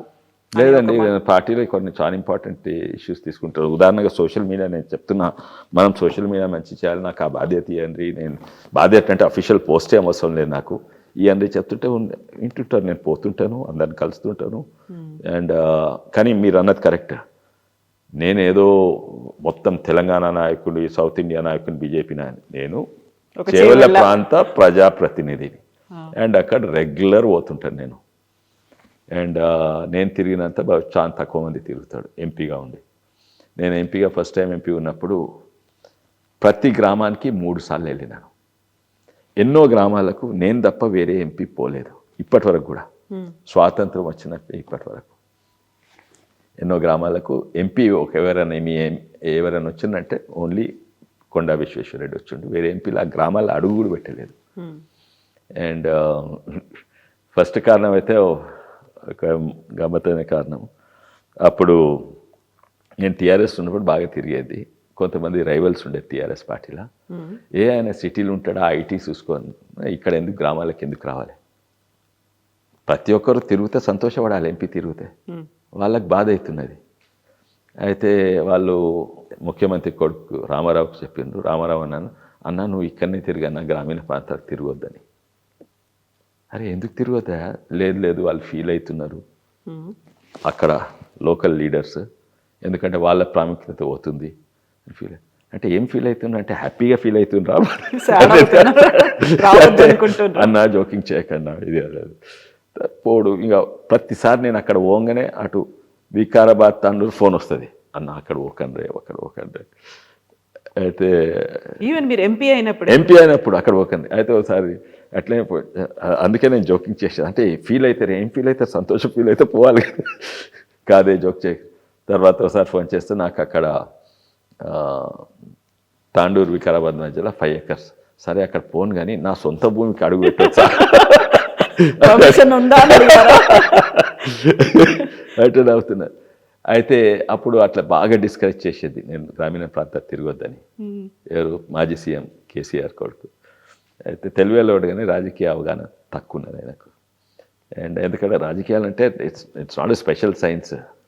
ప్రజలతో అన్ని రకాల ప్రజలతో తిరిగి అన్ని రకాల బాధలు తెలుసుకుంటే, ఆయనకు ఆపర్చునిటీ లేకుండే. అమెరికాలో అయిండు, ఇక్కడ పారాషూట్ అయిండు, కేకే మహేందర్ రెడ్డిని నిలగొట్టి డైరెక్ట్ 100 ఓట్లతో గెలిచిండు. దాని తర్వాత ముఖ్యమంత్రి కొడుకు, ఈ కొడుకు అయిపోయే వరకు ప్రజలతోటి ఓన్లీ దోస్తులతోటి, హే డూడ్ అనే దోస్తులతోటి ఉన్నాడు. So I think he has made lot of political mistakes. And నేను అక్కడ ఎందుకు ఎప్పుడు పోయినా ఫస్ట్ టైం విలేజెస్ అంటే మా ఫస్ట్ సన్ మ్యారేజ్ అయితే నేను అన్ని బాధ్యతలు మా వైఫ్, ఫ్యామిలీ, కిడ్స్ పెట్టి నేను ఓన్లీ కార్డులు వంచుతా అని ప్రతి గ్రామం పోయి నేను ప్రతి సర్పంచ్, ఉప సర్పంచ్, ఎంపీటీసీ, జెడ్పీటీసీ అందరికీ ఏ పార్టీలు ఉన్నా కూడా. అయితే ఫస్ట్ టైం ప్రతి ఊరు తిరిగిన. అట్లా కార్డు వంచుతా అంటే అప్పుడు వద్దని చెప్పలేరు, అప్పుడు పర్మిషన్ అవసరం లేదు, నాట్ పొలిటికల్ యాక్టివిటీ. ఓకే. అయితే దాని తర్వాత కూడా నేను 2 సార్లు పోయినా ప్రతి ఊరికి. అండ్ ఇప్పుడు కూడా మళ్ళీ మొదలు పెడుతున్న యాత్ర. హోప్ఫుల్లీ రఘునందనరావు గారు, మేము అందరు కూడా మంచి మిత్రులే. అయితే ఏం బైసా ప్లాన్ ఏముందంటే ఏం లేదు ప్లాన్, పిల్లలు పెద్ద అయ్యారు, నాకు పని లేదు, బిజినెస్ కూడా చూసుకుంటాను, సంచార జాతులు తిరుగుతారు చూడండి, అట్లా తిరుగుతూ ఉంటాను. ఈ బడ్జెట్ సెషన్ అయిపోయాక నేను ఒక బండి కూడా తయారు చేపించుకున్నా, ట్రాక్టర్ ట్రైలర్ మీద, 3 ట్రైలర్ల మీద దాన్ని పెట్టుకొని తిరుగుతూ ఉంటాను. ఒక మండల్లో క్యాంప్ వేసి మళ్ళీ నెక్స్ట్ మండల్ ప్రతి ఊరు తిరిగి వస్తారా? ప్రతి మండల్లో తిరుగుతా. ఇదేమో మండల్లో 2 జాగాలు ఆగుతా, ఆగి అక్కడనే ఉంటా రాత్రి. సో ఆ ప్లాన్ ఉన్నది, చేసుకుంటా. సో ఇప్పుడు చేవెళ్ళ ఎట్లుంది అంటే మీరు చేసినటువంటి అభివృద్ధి వీటన్నిటితో పాటుగా మీకు మీరు రేట్ చేసుకోవాలంటే ఎంత చేసుకుంటారు? 2 సార్లు 2 టైమ్ ఎంపీ మీరు, నేను పబ్లిక్ రిప్రజెంటేటివ్, నేను లీడర్ని కాదు, నేను పొలిటీషియన్ని కాదని మీరే చెప్పుకుంటున్నప్పుడు నేనే రేట్ చేసుకుంటే 10/10 చెప్పినా తప్పే, 5/10 చెప్పినా తప్పే, 0/10 చెప్పినా తప్పే. ఎన్నో చేయాలని ఉంటుంది. నేను 10 ప్రాజెక్టులు చేయాలనుకుంటే 2-3 సక్సెస్ అవుతాయి. చేసిన చెప్పుకోవచ్చు. నేను ప్రతి చేవెళ్ళలో దాదాపు 90% ఊర్లకు పోయి నేను రోజు బాత్రూమ్లు కడుగుతా, ఏది స్కూల్ టాయిలెట్స్ కడుగుతా. మంచి పని చేస్తుంది, నాకు సంతోషం. అటువంటివి నాకు ఎన్నో ఉన్నాయి. రైతుల గురించి, జియో ట్రిప్ 1 గురించి ఎన్నో సాధించలేదు. 1000 కొబ్బరికాయలు కొడతా అని చెప్పి 1000 కొబ్బరికాయలు కొట్టిండ్రు కూడా. అవును, 100 కొబ్బరికాయలు కొడితే నిజంగానే అయితే 1000 కొడతాను. 100 కొట్టి ఇంకా 1000 కొట్టలేదు. ఇంకా బాకీ ఉంటుంది. ఎందుకు బాకీ ఉంచిండ్రు? ఇది కూడా పెద్ద కథ. జియో ట్రిప్ 1 కూడా పెద్ద కథ. జియో ట్రిప్ 1 అభివృద్ధికి ఒక గోడ అడ్డుకుంటున్నది. సిటీ చుట్టుపక్కల డెవలప్ అయితే మా సైట్ డెవలప్ అయితే లేదు, ఇండస్ట్రీస్ లేవు, ఏం లేవు. సరే, పర్యావరణం కాపాడాలి, చేయాలని కొన్ని వాస్తవాలు ఉన్నాయి అండ్ కొన్ని కారణాలు ఉన్నాయి. కానీ వెనుకట డెవలప్మెంట్ అంటే ఫ్యాక్టరీలు అంటే పొగ అంటే పొల్యూషన్. కానీ ఈరోజు ఇండస్ట్రీస్ అలా డెవలప్మెంట్ అంటే ఐటీ ఇండస్ట్రీ ఏమో పొల్యూషన్ అవుతుందా? డేటా సెంటర్ ఇవన్నీ పొల్యూషన్ కావు. ఇన్ఫ్యాక్ట్ పర్యావరణం కాపాడుతుంది. నువ్వు యాపిల్ కంప్యూటర్స్కి ఇచ్చింది అనుకోండి, ఆడ నెగటివ్ ఫుట్ ప్రింట్ వచ్చింది. ఇప్పుడు పెద్ద పెద్ద కంపెనీస్ ఉన్నాయి కదా, యాపిల్ కంపెనీ రాకముందు ఎక్కువ కార్బన్ డైఆక్సైడ్ వచ్చేది, ఇప్పుడు వచ్చినాక చుట్టన్ని చెట్లు పెట్టిండ్రు. అండ్ ఒక్క సుక్క సీవేజ్ వాటర్ పోదు బయటికి. ఒకవేళ పోతే పట్టుకున్నాను అనుకోండి, న్యూస్లో వస్తే వాళ్ళది 1,00,000 కోట్లు షేర్ మార్కెట్ పడిపోతుంది. అయితే ఇటువంటి బాధ్యతతో పనిచేసే ఐటీ కంపెనీస్కి ఇస్తే డెవలప్మెంట్ అవుతుంది, పొల్యూషన్ రాదు. కానీ జియో ట్రిప్ 1 ఇది నేను రాజకీయాలకు రాకముందు అని ఎన్నోసార్లు రిప్రజెంటేషన్ ఇచ్చిన, అప్పుడు వైఎస్ఆర్ గారికి వీళ్ళకందరికీ. కానీ అప్పుడు సాధారణ ప్రజలు ఉంటుంది, కానీ ఏం కాలేదు. తర్వాత తెలంగాణ యాజిటేషన్ అప్పుడు నన్ను ఎలక్షన్ క్యాంపెయినింగ్ వరకు నేను కేసీఆర్ చెప్పిన, మనం వస్తే తీసేస్తామన్నాడు. నేను కూడా స్పీచ్లో చెప్పిన, మేము ప్రభుత్వానికి వస్తాము, టీఆర్ఎస్ పార్టీ జియో ట్రిప్ 1 తీసేస్తాం. అధికారంలోకి వచ్చినాము. ఫస్ట్ తను అప్పుడు ఆ రోజుల్లో సెక్రటేరియట్కి వచ్చేవాడు, మర్చిపోయిండు అందరు. కానీ అందరు ఇప్పుడు ఫామ్ హౌస్ సీఎం అన్నారు. కానీ తర్వాత బిగినింగ్లో తెలంగాణ వచ్చినాక తను సెక్రటేరియట్కి వచ్చేవాడు. అప్పుడు నేను సెక్రటేరియట్కి పోయి ఒక లెటర్ ఇచ్చిన, ఎంపీ లెటర్ హెడ్ మీద, ఈ జియో ట్రిప్ 1 అఫీషియల్ అవన్నీ నోటి మాటలు కదా, అఫీషియల్ లెటర్ ఇచ్చినాక అప్పుడు ఎంతోమంది అధికారులు ఉండే, అధికారులకు చూపెడితే ఇది ఇప్పుడు వద్దు, తర్వాత చేద్దాం, ఇట్లు ఓపెన్ పెండోరాస్ బాక్స్. అంటే ఎంతో అయోమయం అయితే అంటే జియో ట్రిప్ 1 తీసేస్తే తర్వాత చూద్దాము, దీన్ని కొంచెం ఆలోచించి చేస్తాము. 3 నెలల తర్వాత ఇంకో లెటర్ ఇచ్చిన, 3 నెలల తర్వాత ఇంకో లెటర్ ఇచ్చిన, ఏమీ చేయలేదు. ఎప్పుడు 2014, 2015లో ఏం చేయలేదు. తర్వాత లాస్ట్కు వచ్చి జియో ట్రిప్ 1 రద్దు చేస్తా అన్నాడు. అప్పుడు కొబ్బరికాయలు కొట్టిన. కానీ రద్దు చేస్తా అన్నాడు కానీ చెప్పేదోటి చేసేదోటి. దాన్ని రద్దు చేసి జియో 69 ఏదో పెట్టిండు. ఆ జియో 69 అనుకుంటా ఏంటంటే కొత్త గైడ్ లైన్స్ వచ్చే వరకు ఏమీ చేయొద్దు, అట్లా స్టేటస్ కో ఉంటుంది. అంటే అది రద్దు చేసి చేస్తే ఏం లాభం, ఎవరికేం లాభం, దానికంటే అధ్వానమైన తెచ్చిండ్రు.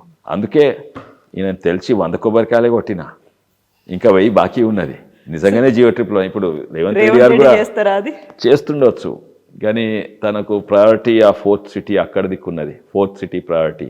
ఇది చేస్తే ఇక్కడ రియల్ ఎస్టేట్ పెరగారు, ఇది ఏం చేయకుంటే అక్కడ పెరుగుతుంది. ఏమో స్ట్రాటజీ ఉండొచ్చు, కానీ దీన్ని నెగటివ్ అయితే చేయలేదు, చేస్తారని అనుకుంటున్నాను. దీన్ని కూడా మెల్లగా తీస్తారు. అయితే ఇది సస్టైనబుల్ డెవలప్మెంట్ జోన్ చేయండి అని. డెవలప్మెంట్ చేయాలి, సస్టైనబుల్ డెవలప్మెంట్. నేను డాక్యుమెంట్ కూడా తయారు చేసినాను. నేను ప్రొఫెసర్ భిక్షం గారు, తను UN వాటర్ రిసోర్స్ ఎక్స్పర్ట్. అయితే ఈ డాక్యుమెంట్ కూడా చేసినాము, ఇచ్చినాము. అండ్ చూద్దాం, 1000 కొబ్బరికాయలు కొడుతుండొచ్చు 2-3 ఏళ్ళ తర్వాత. ఓకే, అట్లీస్ట్ ఈ గవర్నమెంట్ పోయేలోపు మళ్ళీ నెక్స్ట్ గవర్నమెంట్ ఎలక్షన్స్ వచ్చేలోపు మేము వస్తాయి తప్పనిసరి. నేను బాగా ఒత్తిడి అయితే నేను సస్టైనబుల్ డెవలప్మెంట్ జోన్ చేస్తా. అన్ని గ్రీన్ డెవలప్మెంట్స్ అన్ని చెవుల ప్రాంతంలో అవుతుంది, అందరికీ లాభం అవుతుంది. సో ఈసారి మీరు మీ గవర్నమెంట్ అంటే ఇక్కడ ఎమ్మెల్యేగా కంటెస్ట్ చేద్దాం అనుకుంటున్నారా? లేదండి, నేను అసలు రాజకీయాలకే సూటబుల్ కావాలంటే ఎమ్మెల్యేకి అసలే సూటబుల్ కాదు. ఎందుకలా? ఎంపీగా 2 times చేసిండ్రు, you have your own vision. అవునండి, విజన్.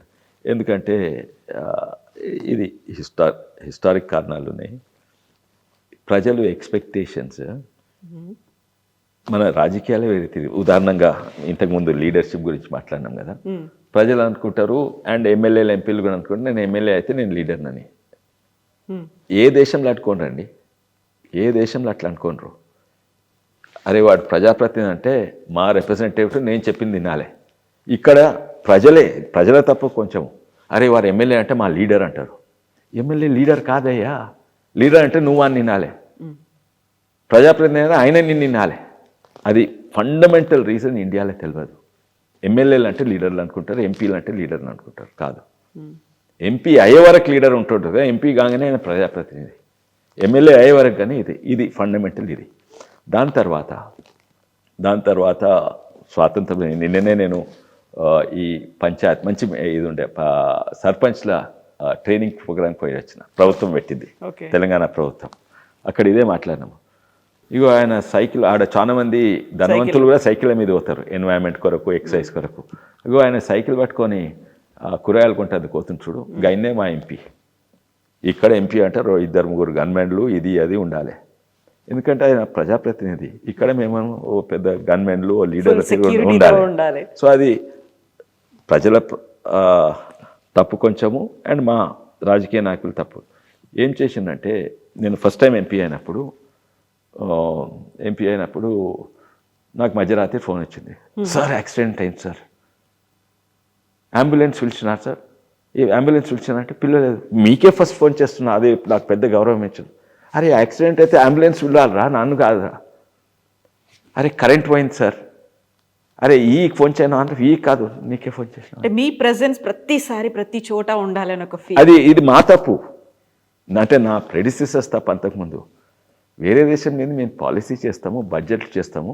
ఆ బడ్జెట్ హెల్త్ కేర్కి ఇంత బడ్జెట్, ఎలక్ట్రిసిటీ డిపార్ట్మెంట్కి ఇంత బడ్జెట్, రోడ్లకి ఇంత బడ్జెట్, అంబులెన్స్లకి ఇంత బడ్జెట్. దాని తర్వాత ఆ బడ్జెట్ ఎవరు వాడుకోవాలి? ఆ హెల్త్ మినిస్టర్ నుంచో లేకుంటే ఎలక్ట్రిసిటీ మంత్రి వాడుకోవాలి. ఆయన ఎట్లా వాడుకుంటాడు? ఆయన అధికారులకు ఇడిచి పెడతారు. అధికారులకు తెలుసు ఎక్కడ ట్రాన్స్ఫార్మర్ కావాలి. ఇది ఇక్కడ ప్రతి ఒక్కటి మా చేతిలో గుంజుకున్నాము. మేము పాలసీ మేకింగ్, బడ్జెట్ మేకింగ్ కాదు, అమలు చేస్తుడు మా చేట్ల. ఎమ్మెల్యే వచ్చేది ఆ ఊర్లో ఓటేయలేదు, మనకి ఇయ్యకండ్రి, రోడ్ వేయకండ్రి, ట్రాన్స్ఫార్మర్ వీనికి ఇవ్వండి. అందులో మేము మేలు పెట్టుడు మొదలు పెట్టినాం. అందుకే ప్రజలు మా మీద ఆధారపడి ఉన్నారు. అది వేరే దేశాలలో ఉండదు, అడ్వాన్స్ దేశాలలో ఉండదు. అయితే మేము బేసిక్లీ పాలసీ మేకింగ్, బడ్జెట్ మేకింగ్లోనే ఉండాలి. కానీ మేము ఇంప్లిమెంటేషన్లకు పోయినాము, మేము ఇంజనీరింగ్గా పోయినాము, మేము కాంట్రాక్ట్లకు పోయినాము. పోయే వరకు ప్రజలు అంటే నేను ఫస్ట్ టైం అయిపోయారా, ఎందుకు రారే? యాక్సిడెంట్ అయితే అంబులెన్స్ వీళ్ళ నన్ను ఎందుకు పిలుస్తున్నా నాకు విచిత్రం. కరెంట్ పోతే ఈయన వీళ్ళ నన్ను ఎందుకు పిలుస్తున్నాను? ఎందుకంటే దాంట్లో నా పాత్ర ఉండనే ఉండదు. నా పాత్ర అనేది పాలసీ అక్కడ ఢిల్లీలో చేయాలి, రాష్ట్రానికి ఎంత రావాలి, ఎలక్ట్రిసిటీ పాలసీ ఎట్లుండాలి, ఎలక్ట్రిసిటీ అమెండ్మెంట్ బిల్ ఇది మాట్లాడేది. ఇది అభివృద్ధి ఏంటి, సంక్షేమం అదే నా ఆలోచన. ఇప్పుడు నాకు అర్థమవుతుంది అంటే ఇక్కడ రాజకీయాలు స్వాతంత్రం నుంచి ఇప్పటి వరకు మారినాయి. మొత్తం మా చేతిలో తీసుకున్నాం రాజకీయ నాయకులు. మేము పాలసీ బడ్జెట్ తప్ప వేరే ఏం చేయవద్దు. రివ్యూ చేయాలి, అవుతుందా లేదా అంతే. ఈ 3 తప్ప వేరే చేయవద్దు. సో అందుకే ఈ రాజకీయాలకి పనికిరాదు. అయితే ఇంక ఎమ్మెల్యే అంటే ఇక నాకు నిద్ర పట్టదు, అంతే కదా. ఎమ్మెల్యే అయితే ఇంకా ఎక్కువ. అయితే అట్లీస్ట్ ఇప్పుడు కనీసం అక్కడ ఢిల్లీకి పోతాను, కొంచెం అర్థమైంది చాలా మందికి ఎంపీ పాత్ర ఏంది ఇదంది. మా చెవుల ప్రాంతం వాళ్ళకి అర్థమైంది. అయినా కూడా నేను చేస్తాను, ఇవన్నీ చేస్తాను, ఈ ఫోన్ చేసి చెప్తాను. ఇప్పుడు కొంచెం మోర్ ఎఫిషియెంట్గా పనిచేస్తాను. ఫస్ట్ టైం ఉన్నప్పుడు అయితే నిద్ర పట్టకుండా. ఇప్పుడు నాకు 7 మంది ఆఫీస్ ఉన్నారు.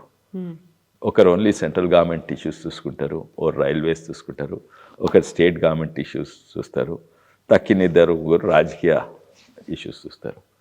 అయితే ఇప్పుడు నేను అదే చెప్తా, నా ఆఫీస్ మీ ఆఫీస్ పని అయితే దాంట్లో 10% నా పాత్ర ఉంటుంది, 90% మీ పాత్ర మా ఆఫీస్ పాత్ర ఉంటుంది. నేను ఆఫీస్లో లేనప్పుడు పని ఇంకా ఎక్కువ అవుతుంది, నేను ఆఫీస్ ఉన్నప్పుడు పని తక్కువ అవుతుంది, మీటింగ్స్ ఎక్కువ ఉంటాయి.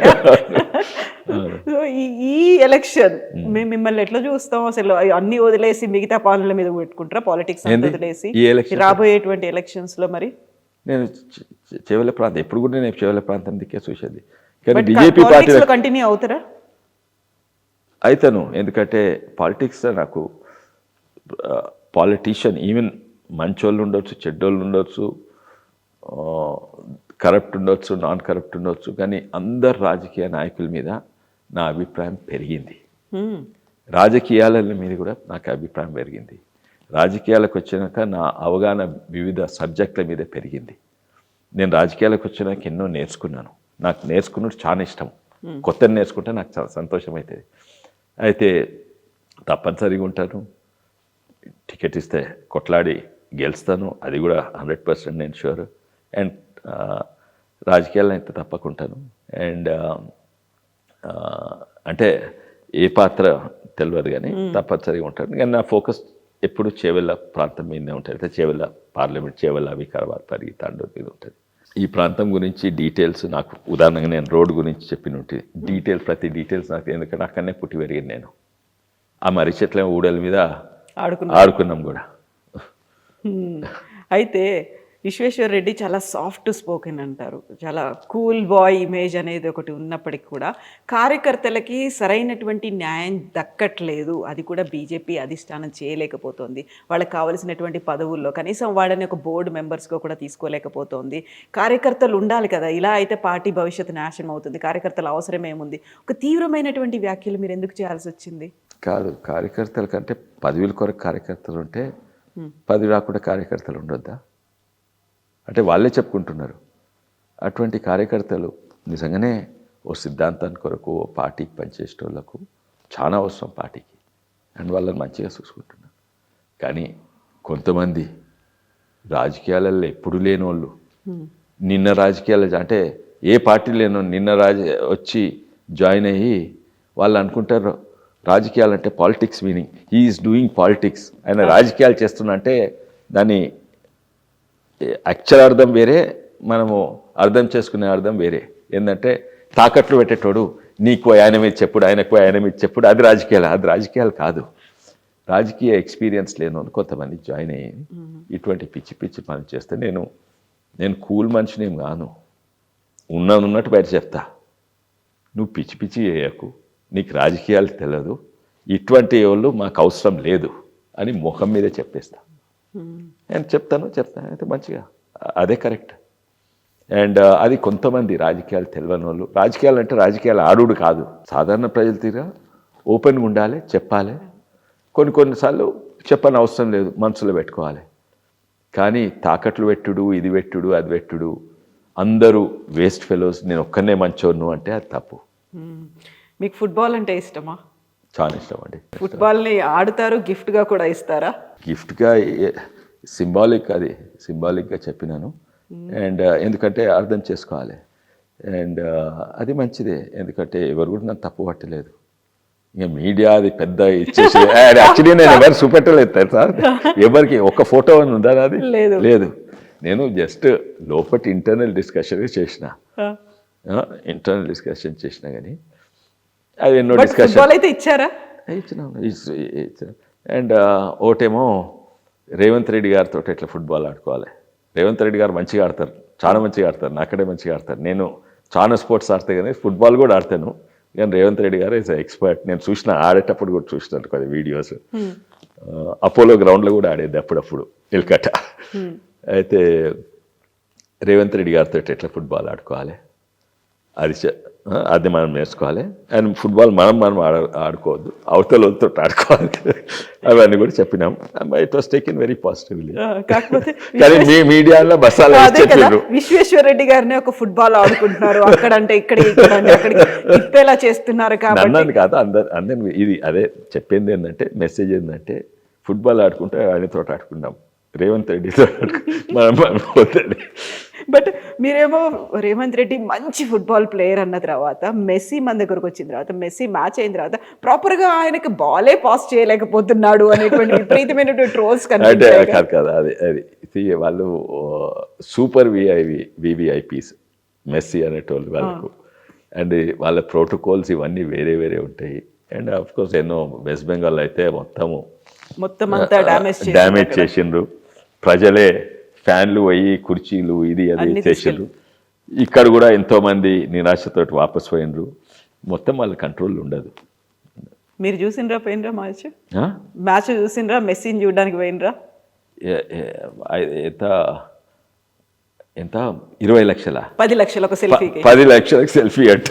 ఎవడైతే 10 లక్షలు ఇస్తే ఎంతో మంది క్లాబ్ అవుతుంది. నేను అటువంటి ఈ సెలబ్రిటీ దానికి నాకు పెద్ద షోక్ ఉండదు.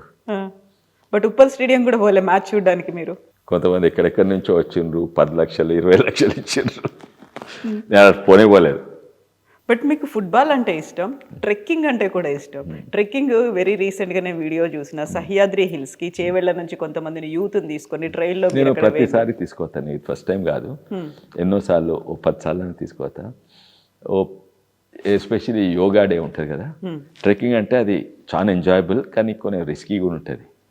10 మందిని తీసుకుపోయినా అనుకో, గుట్టలు ఎక్కినాం అనుకో, వాళ్ళు బీర్లు తాగి కింద పడితే ఇంకా నా రాజకీయ జీవితం 2 కాళ్ళు కూడా 3 సార్లు చచ్చిపోతుంది. అయితే యోగా డే రోజు నేను యోగా సూర్య నమస్కారం అన్నిట్లో మంచిగా పడితే నేను మీకు ట్రెక్కింగ్ తీసుకుపోతా. ఇది నిజంగానే అవుట్ ఆఫ్ ద వరల్డ్ అండి. అవుట్ ఆఫ్ ద వరల్డ్ అంటే అవుట్ ఆఫ్ ద వరల్డ్. ప్రపంచంలో ఇంత అందమైన జాగాలు ఇక్కడ. నేను ఎన్నో విదేశాలు పోయినా, అక్కడ కూడా ట్రెక్కింగ్ పోయినా, గ్రాండ్ క్యానియన్లో పోయినాను. కానీ ఇంత బ్యూటీ ఎక్కడ ఉండదు. యాక్చువల్లీ రామ్ చరణ్ సినిమాలో కూడా అక్కడనే పెట్టిండ్రు, ఆ పాట ఉంది కదా, అక్కడనే పెట్టిండ్రు. చికిరి చికిరి అనే పాట వచ్చింది వేరే చుట్టంతా సహ్యాద్రి. సహ్యాద్రి అక్కడనే చుట్టంతా 10 వాటర్ ఫాల్స్ ఉంటాయి. మధ్యలో మనం గుట్ట మీద ఉంటాము, చుట్టన్ని గుట్టలు ఉంటాయి. ఇంత బ్యూటీ ఎక్కడ కనబడదు. అండ్ అయితే ట్రెక్కింగ్ తీసుకోతే, ఎందుకంటే నేను సహ్యాద్రి హిల్స్ బ్యూటీ ఉంటుంది. మీరే చెప్పిండ్రా ఏంటి అక్కడ మీకు ఇష్టమైన ప్లేస్ అనేది వాళ్ళే సెలెక్ట్ చేసుకున్నారా? ఆ స్పాట్నే మీరు వెళ్ళండి, వెళ్తే బాగుంటుంది మీరు రామ్ చరణ్కి చెప్పిండ్రా, డైరెక్టర్కి చెప్పిండ్రా? రామ్ చరణ్ గారు అడిగితే ఒకసారి నేను చెప్పినాను, అండ్ చూపెట్టిన కూడా. I'll show you that out of the way of beauty. మీరు 10 లక్షలు పెట్టి సౌత్ అమెరికా పోయినా కూడా అంత బ్యూటీ దొరకదు. నేను నార్వే పోయినా, ఆడ 7 సిస్టర్స్ అని 7 వాటర్ ఫాల్. ఇది 7 వాటర్ ఫాల్ కాదు, 17 వాటర్ ఫాల్స్ చుట్టుంటాయి.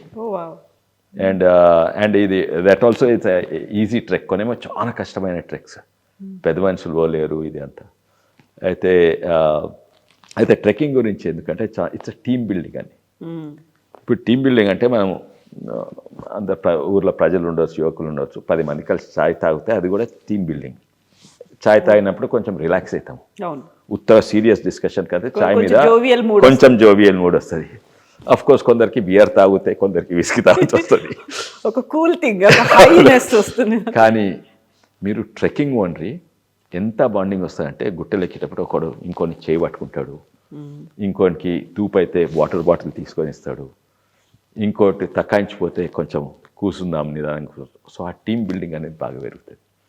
అయితే నేను 15 మంది పోయినా కదా, అండ్ వీళ్ళందరూ బీజేపీ వాళ్ళు కాదు, వాళ్ళు యోగా మంచి చేసేటోళ్ళు, సూర్య నమస్కారం మంచి సూర్య నమస్కారం ఎందుకంటే వాళ్ళు ఫిట్ ఉండాలని. అయితే వీళ్ళు వివిధ పార్టీ వాళ్ళు ఉంటారు, అందరు బీజేపీ వాళ్ళు ఉండరు ఇలా. కానీ వాళ్ళైతే వాళ్ళతోటి బాండింగ్ నాకు పర్మనెంట్ ఉంటుంది. ఎవరైతే ట్రెక్కింగ్ పోయినరో, అండ్ వాళ్ళ మధ్యలో కూడా బాండింగ్.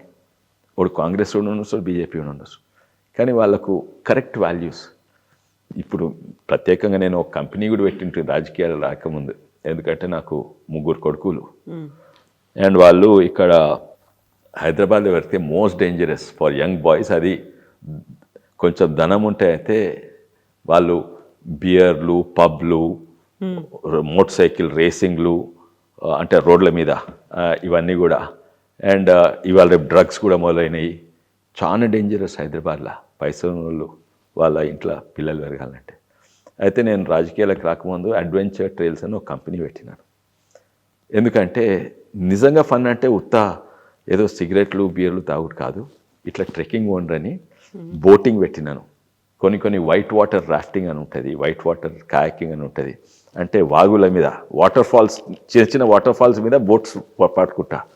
అయితే అందవేరు వాగని నల్గొండకి తీసుకోయేది, నాకు బోట్లు చాలా ఉండేది. ఇక్కడ చేవెళ్లలో కూడా పెట్టినట్టు. అయితే ఆ బోట్లన్నీ రాజకీయాలకు వచ్చి ఆ బోట్లన్నీ తీసుకొని కోట్పల్లికి ఇస్తే 100 కుటుంబాలు మంచిగా బతుకుతున్నాయి. అండ్ అది ఈ ట్రెక్కింగ్ అయితే ఇటువంటివి అమెరికాలో కొంచెం మంచిగా ఉంటాయి, వేరే దేశాలలో. ఇక్కడ ఇప్పుడు పాపులర్ అవుతున్నాయి ఇండియాలో. ట్రెక్కింగ్ అనేది ఇప్పుడు చాలా పాపులర్ అయింది. కానీ నేను 20 ఏళ్ళ కింద పెట్టినాను. రాజకీయాలకు వచ్చినాక నేను 15 మెంబర్స్ తీసుకొని, ముఖ్యంగా ఏంటంటే ఇంకోటి శివాజీ గుట్టలు, శివాజీ కిలాలంటే లార్డ్ ఆఫ్ ద రింగ్స్ అనే సినిమా ఉంటుంది, వాల్ట్ డిజ్నీ సినిమాల కిలాలు కదా, అవన్నీ ఆర్టిఫిషియల్గా CGI గ్రాఫిక్స్. ఇది నిజమైన ఇటువంటి కిలాలు ఎక్కడుండేవి. ఆ కిలాలు ఎక్కేందుకు కూడా ఎంత కష్టం అంటే చాలా కష్టం.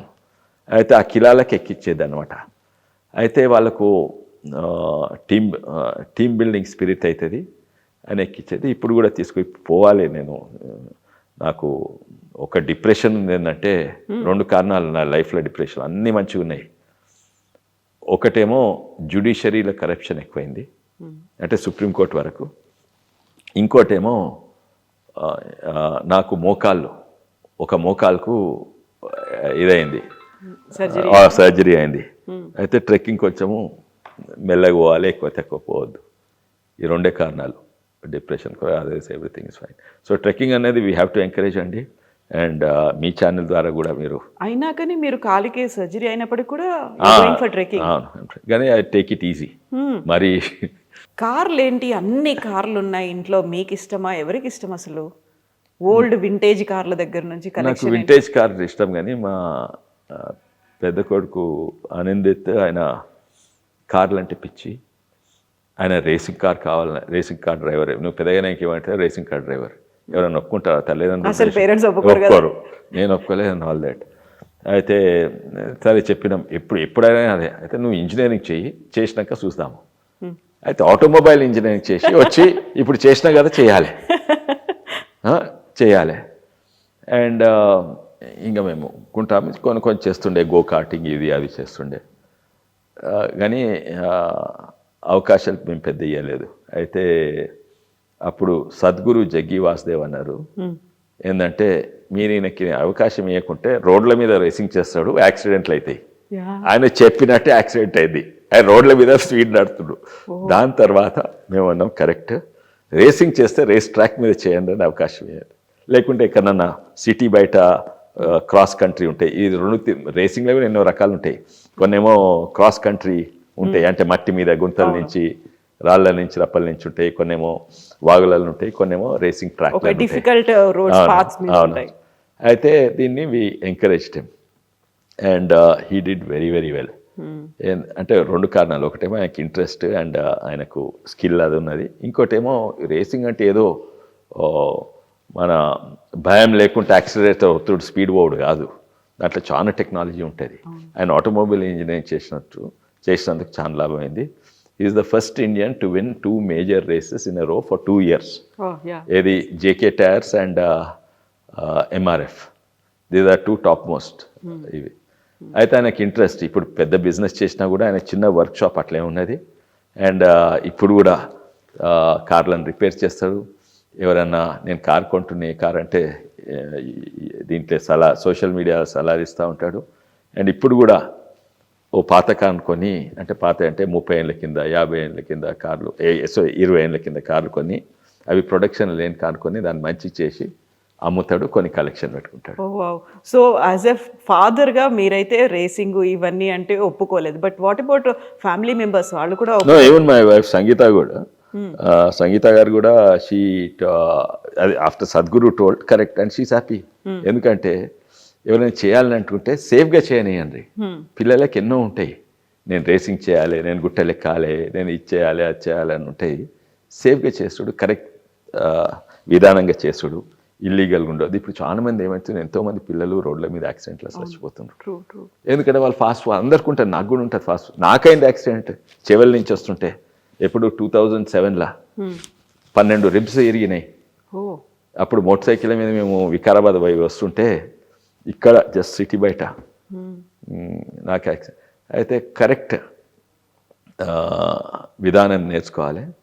అండ్ రేసింగ్ ట్రాక్ మీద రేసింగ్ ఇస్ ద సేఫెస్ట్. మన హైదరాబాద్ రోడ్ల కంటే సేఫ్. అండ్ థ్రిల్ అక్కడ ఎక్కువ వస్తుంది, ఇక్కడ యాక్సిడెంట్లు ఎక్కువ అయితే అక్కడ థ్రిల్ ఎక్కువ వస్తుంది. ఎగ్జాక్ట్లీ. సో మీకు ముగ్గురు పిల్లలు, ముగ్గురు అబ్బాయిలే, ఆనందిత్, విశ్వజిత్ అండ్ విరాజ్. ముగ్గురు పేర్లు ఎవరు పెట్టారు? ఇద్దరం కలిసి పెట్టినాము, మాట్లాడుకున్నాము ఇద్దరము. ఇంకా అవును, నేను సంగీత గారు మా మిస్సెస్ కలిసి. కొంచెం అంటే ఆ కాలంలో అది ఫస్ట్ ఏమో అనిందిత్ పేరేమో శివుని పేరు ఉండాలని, ఎందుకంటే ఆయన శివరాత్రి రోజు పెట్టిండు. So that was. అమ్మాయి కావాలనిపించిందా? మిస్ అయ్యే ఫీల్ ఉండేది? నాకు ఫీల్ కాలేదు. మా మిస్సెస్ చెప్తుంది, you don't know what you are missing. ఎందుకంటే ఫాదర్ను చూసుకునేది ఓన్లీ బిడ్డలే చూసుకుంటారు, వీళ్ళు పెద్ద అయినాక మర్చిపోతారు. You don't know what you are missing. కానీ ఇప్పుడు గ్రాండ్ డాటర్ ఉన్నది, మన్మరాలు ఉన్నది, చాలా మజా వస్తుంది. ఓకే, బికాస్ దే ఆర్ 4 డాటర్సే కాబట్టి she knows very well. No, even అది నాకు కూడా ముగ్గురు సిస్టర్స్, ఎల్డర్ సిస్టర్స్. ఓకే, అయితే సో ఇప్పుడు ఎలా ఉంది ఫీల్ ఒక తాత కూడా అయిన తర్వాత? మంచిగా ఉన్నది. కానీ నేను అందరు చెప్తారు నన్ను తాత అని వీళ్ళకండి. ఏమంటారు మరి? ముసవంతి అనిపిస్తారు. ఏమని పిలుస్తారు? గ్రాండ్ పా? కొంటెగా పేరు పెట్టి పిలుస్తారు. ఓ, కొంటె విశ్వేశ్వర్.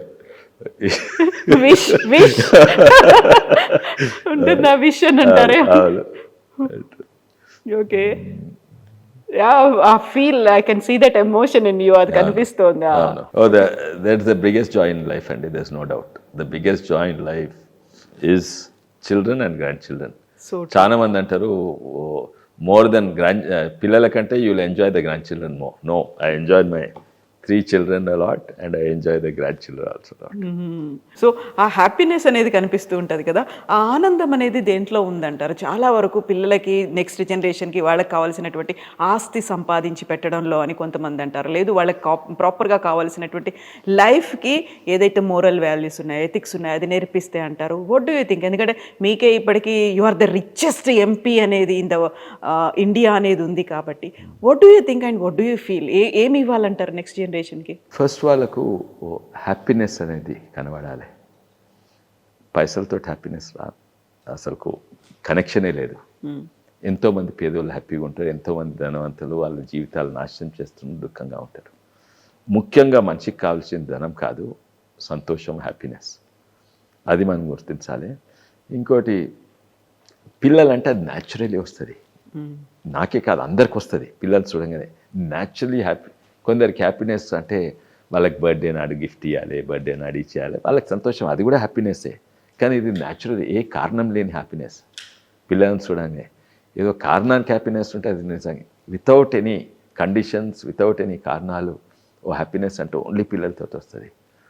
అండ్ అది ఆ చైల్డ్హుడ్ ఎంత కాలం మనం తీసుకోపోతే, నాకు ఇప్పుడు అనిపిస్తుంది, నాకు పిల్లల దగ్గర నుంచి నేర్చుకోవాలని చాలా ఉంటుంది. వాళ్ళ గుణాలు నాకు వింటే ఇప్పుడు ఎంతో మంచి మనిషిని అవుతుంటుంది, ఇంకా మంచి మనిషిని అవుతుంటుంది. అవును, ఆ గుణాలు ఆ పిల్లలకు, చిన్న పిల్లలకు ఉన్న గుణాలు మన పెద్దోళ్ళకి వస్తాయి చాలా మంచిగా. పెద్దోళ్ళు నేర్పిస్తారు కానీ మనం వాళ్ళ దగ్గర నేర్చుకునేది ఎన్నో ఉన్నాయి. సో మీరేమో రిచెస్ట్ ఎంపీ అనే పేరు ఉంది. సో విదేశాల్లో చదువుకొని వచ్చిండ్రు, విదేశాలను ఉద్యోగం చేసిండ్రు, అతిపెద్ద పారిశ్రామికవేత్త. ఇవన్నీ అయినప్పటికీ తెలంగాణ స్లాంగ్, మనకంటూ పల్లెటూళ్ళలో మాట్లాడుకునేటువంటి ఆ భాష ఇప్పటికీ కూడా మీరు అదే కంటిన్యూ అవుతుంది. ఎందుకట్లా? ఇన్ని విదేశాలు తిరిగి వచ్చిన తర్వాత చాలా వరకు మారిపోతుంది. అసలు తెలుగులే మర్చిపోయేటువంటి పర్సన్స్ని మనం చూసిన తర్వాత అది ఇంకా ఎలా ఉంది? కొంతమంది కారణాలు ఉంటాయి, వాళ్ళ తెలుగు మారుతుంది. ఎన్నో కారణాలు. ఉదాహరణగా నేను తెలుగు లిటరేచర్ చదువుతున్నాను అనుకోండి, ఒక అకాడమిక్ తెలుగు వేరే ఉంటుంది. నేను సినిమాలలో ఉంటే ఆ తెలుగు వేరే ఉంటుంది. నేను రాజకీయాలలో ఉంటే ఆ తెలుగు వేరే ఉంటుంది. నేను సాధారణ ప్రజలతో ఉంటే అది తెలుగు వేరే ఉంటుంది. ప్రజల మధ్య ఉన్నారు కాబట్టి. నేను ప్రజల మధ్యలో ఇప్పుడున్నాను, చిన్న ఉన్నప్పుడు ఉంటుంది, మధ్యలో లేకుంటుంది, మధ్యలో అమెరికాలోనో యూరోప్లోనో ఎక్కడెక్కడనో ఉంటుంది, పెద్ద పెద్ద కంపెనీలు పనిచేస్తుంటుంది. నాకు సగం నేను 20 ఏళ్ళు బయట ఉంటుంది, తమిళనాడులో ఉంటుంది 5 ఏళ్ళు ఇంజనీరింగ్, అప్పటి సంది 20-25 ఏళ్ళు బయట ఉంటుంది. అండ్ నాకు ఇక్కడ ఉన్న భాషల గురించి నాకు భాష మారుతున్నది. అంత అయిపోయాక నేను విదేశాల నుంచి వాపసు వచ్చినాక నాకు ఏ తెలుగు తెలుసు, నా చిన్న ఉన్నప్పుడు తెలుగు తెలుసు. ఆ చిన్న ఉన్నప్పుడు తెలుగునే నేను ఇప్పుడు మాట్లాడుతున్నాను.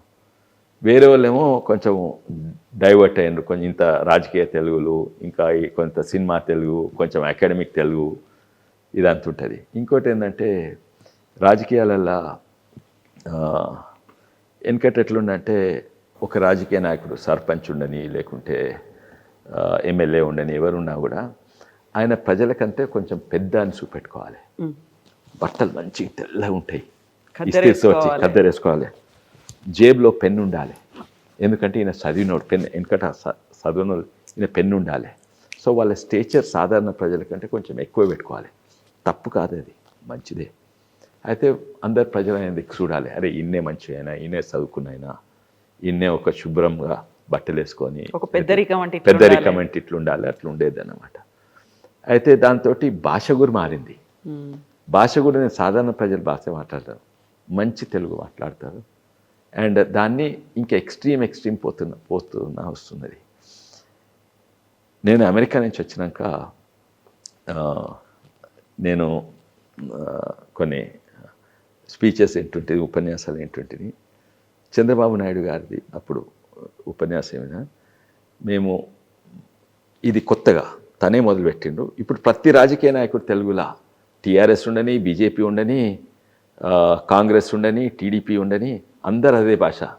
నేను ఫస్ట్ టైం చంద్రబాబు నాయుడు గారు మాట్లాడేటప్పుడు విన్నాను, మేము అక్కడ పోవడము జరిగింది, మేము అక్కడ చర్చించడం జరిగింది. అది ఇంతకుముందు ఎవరు వాడకుండే, ఎందుకంటే అది ఇంకా గౌరవ తెలుగు తిరుగు అనిపించేది, ఇంకా రెస్పెక్ట్ఫుల్ తెలుగు అనిపించేది. అది ఇంగ్లీష్లో ట్రాన్స్లేట్ చేస్తే నేను అప్పుడే అమెరికా నుంచి చాలా గమ్మత్ అనిపించేది. ఏంది my going there has happened అంటే నేను అక్కడ పోయినా కాదు, నేను అక్కడ పోవడము జరిగింది. 2 క్రియలు ఉంటాయి, 2 క్రియలు, ఒక్క క్రియ వాడేవారు 2 క్రియలు వాడిండు. అయితే ఇది ఇంకా పెద్ద గౌరవనీయులు ముఖ్యమంత్రి గారు అట్లా మాట్లాడతారు, మేము కూడా అట్లా మాట్లాడాను. ఇప్పుడు అందరూ మా బీజేపీలు కూడా అట్లే మాట్లాడుతారు, మా కాంగ్రెస్ కూడా. సో అప్పుడు తను ఓ భాషలనే మార్పు తెచ్చిండు. అండ్ నేనేమో అక్కడ పోయినా, అక్కడ వచ్చినా, ఆయన వచ్చిండు, ఆయన రావటం జరిగింది అని చేసాం. అది పాత తెలుగు అన్నమాట.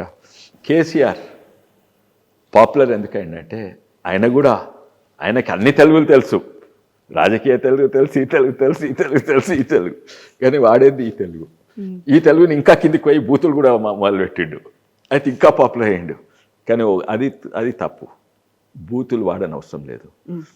అండ్ యాక్చువల్లీ ఓ పీరియడ్ ఉండే తెలంగాణ రాజకీయ హిస్టరీలో, ఎంత బూతులు మాట్లాడితే అన్ని సప్పట్లు, అన్ని సీటీలు కొట్టు. ఇప్పుడు తగ్గింది, అది చాలా మంచిది. బట్ ఇప్పుడు కేసీఆర్ మాట్లాడుతున్నాడు అంటే కాదు, రేవంత్ మాట్లాడుతున్నాడు, రేవంత్ మాట్లాడినందుకే మేము ఇట్లా మాట్లాడుతున్నాం, ఏదైతే టిట్ ఫర్ టాట్ అనేది ఉంటుందో అది మేము చూపించాలి కదా అనే ఒక మాట ఉంది కదా.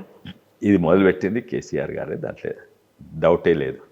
ఈ బూతులు ఇన్ఫ్యాక్ట్ అప్పుడు ఎక్స్ట్రీమ్ ఆపోజిట్ ఉండే, ఎక్స్ట్రీమ్ నేను అన్నట్టు పోవడం జరిగింది, ఇవన్నీ అంత నుంచి సడన్ కిందికి తీసుకో కాంట్రాస్ట్ ఉండే. మళ్ళీ దాని తర్వాత కొందరు వేరే పార్టీ వాళ్ళు కూడా మాట్లాడడం మొదలుపెట్టిండ్రు, వాళ్ళకు కూడా సపోర్ట్లు సీటీలు వచ్చి మొదలుపెట్టినాయి. కానీ పీక్ పోయింది టీఆర్ఎస్ జమానాలే బూతులు. అండ్ అందరు అదే మాట్లాడేది, రామారావు కొడుకు రామారావు తర్వాత వీళ్ళు కూడా అదే మాట్లాడేది. అదైతే నాకైతే నవ్వు వచ్చింది. భారతదేశంలో అన్నిట్లో పెద్ద ప్రెస్ కాన్ఫరెన్స్ ఎప్పుడైందో తెలుసా అండి? కేసీఆర్ గారు ఉన్నప్పుడు ప్రగతి భవన్లో నేషనల్ ప్రెస్ కాన్ఫరెన్స్ స్టేట్లో పెడితే మన రాష్ట్ర ప్రెస్ ప్లస్ ఢిల్లీ ప్రెస్ పిలుస్తారు. ఢిల్లీ కాదు, Malayali press, Punjabi press, Karnataka press, Tamil Nadu press, Meghalaya press, Nagaland ప్రెస్ను అందరినీ పిలిచి హోటల్ అకామిడేషన్ ఇచ్చి మొత్తం ఆడిటోరియం మొత్తము ప్రెస్. ఫస్ట్ మినిట్ నుంచి లాస్ట్ మినిట్ వరకు బూతులు. ఇక నిర్మలా సీతారామన్ అంటే ఇక నేను ఆ బూతులు చెప్పలేదు.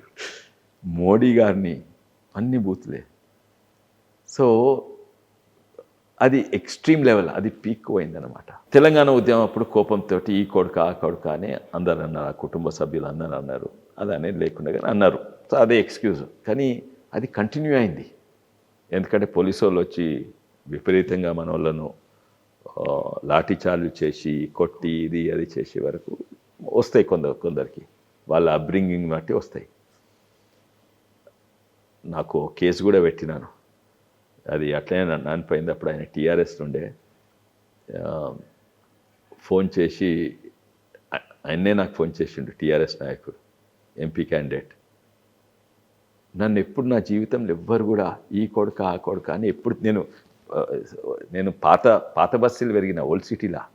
చిన్న ఉన్నప్పుడు బస్తీ వాళ్ళతో బాగా ఆడుకునేది, గోటీలు ఆడుకునేది, ఇది ఆడుకునేది.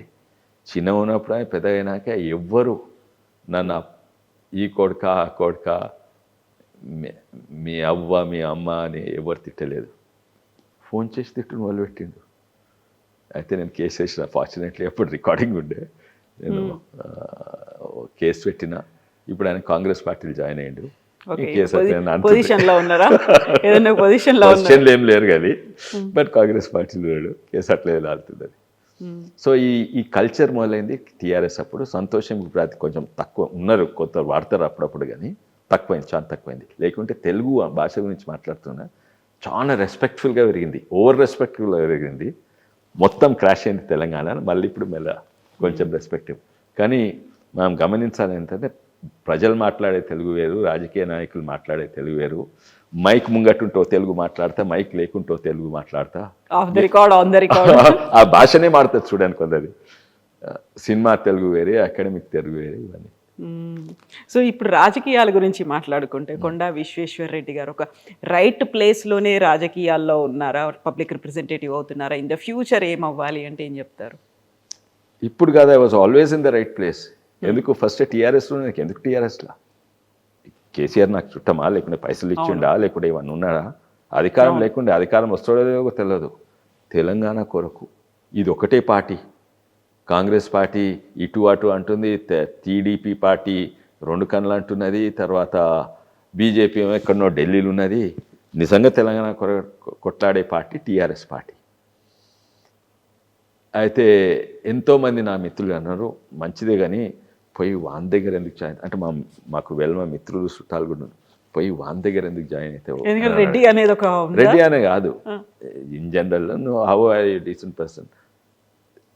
నేను జాయిన్ అయ్యేది కేసీఆర్ గారు ఇది అని కాదు, అని దేని కొరకు పోరాడుతున్నా దాని కొరకు జాయిన్ అవుతున్నా. అది టీఆర్ఎస్ పార్టీ ఎక్కువ. I was in the right place in TRS party. కానీ టీఆర్ఎస్ పార్టీయే కాళేశ్వరంలో కట్టి దోసుకుని మొదలు పెడితే అప్పుడు ఏమన్నాడు కేసీఆర్? ఆంధ్రోళ్ళు వచ్చి మన ధనమంతా దోసుకొని ఆంధ్రాలో పెడుతున్నా అన్నారు. ఇప్పుడు ఆంధ్రోళ్ళు పోయినరు, దోసుకునేది ఎవరు? అన్నిట్లో ఎక్కువ ఆంధ్రోళ్ళ కంటే ఎక్కువ మా టీఆర్ఎస్ పార్టీయే దోసుకునేది. కాళేశ్వరంలో కట్టిండ్రు. అయితే అప్పుడు నేను డెఫినెట్లీ ఇడవాలి. ఇడిచి ఏ పార్టీలు జాయిన్ అయ్యా? టీఆర్ఎస్ను ఓడగొట్టే పార్టీ. అప్పుడు బీజేపీ చాలా బలీయంగా ఉంది. ఓడగొట్టే పార్టీ అది కాంగ్రెస్సే జాయిన్ అయినా. తర్వాత కాంగ్రెస్సే సగం మంది అమ్ముడు పోయింది. అది మా తెలంగాణ మా చేవెళ్ళలో సవితా ఇంద్రారెడ్డి గారే కాంగ్రెస్ నుండి లాస్ట్ మినిట్ నేను వచ్చినందుకు బాధ అయ్యి టీఆర్ఎస్ పార్టీకి పోయింది. అయితే కాంగ్రెస్ పార్టీ అమ్ముడు పోయింది. అమ్ముడు పోయినాక నేను ఇండిపెండెంట్గా ఉంటుంది. ఇండిపెండెంట్గా ఉండి ఒక తీరా చూస్తే నేను రీజనలిజం అంటారు, తెలంగాణ కొరకు కొట్లాడితే రీజనలిజం. అప్పుడు బీజేపీ పెద్ద మనుషులు కొందరు వచ్చి జాయిన్ కమ్మన్నారు. అయితే నేనన్నా నాకు బీజేపీ గురించి ఎక్కువ తెలియదు, సిద్ధాంతపరంగా మీద చూస్తే నేనేమో రీజనలిస్ట్, అదేమో నేషనలిస్ట్ పార్టీ. ఈ రెండు సిద్ధాంతాలు ఎట్లా మర్జ్ అవుతాయి నేను తెలుసుకోవాలి, దాని గురించి ఎక్స్ప్లెయిన్. 2 ఏళ్ళు నేను పుస్తకాలు చదువుకున్నా. బీజేపీ చదివారా? బీజేపీ కాదు, ఆర్ఎస్ఎస్ పుస్తకాలు చదువుకున్నా. చదువుకొని అప్పుడు అర్థం చేసుకొని తర్వాత జాయిన్ కమ్మన్నప్పుడు జాయిన్ కాలేదు. నేను 2 ఏళ్ళు ఇండిపెండెంట్ ఉంటుంది.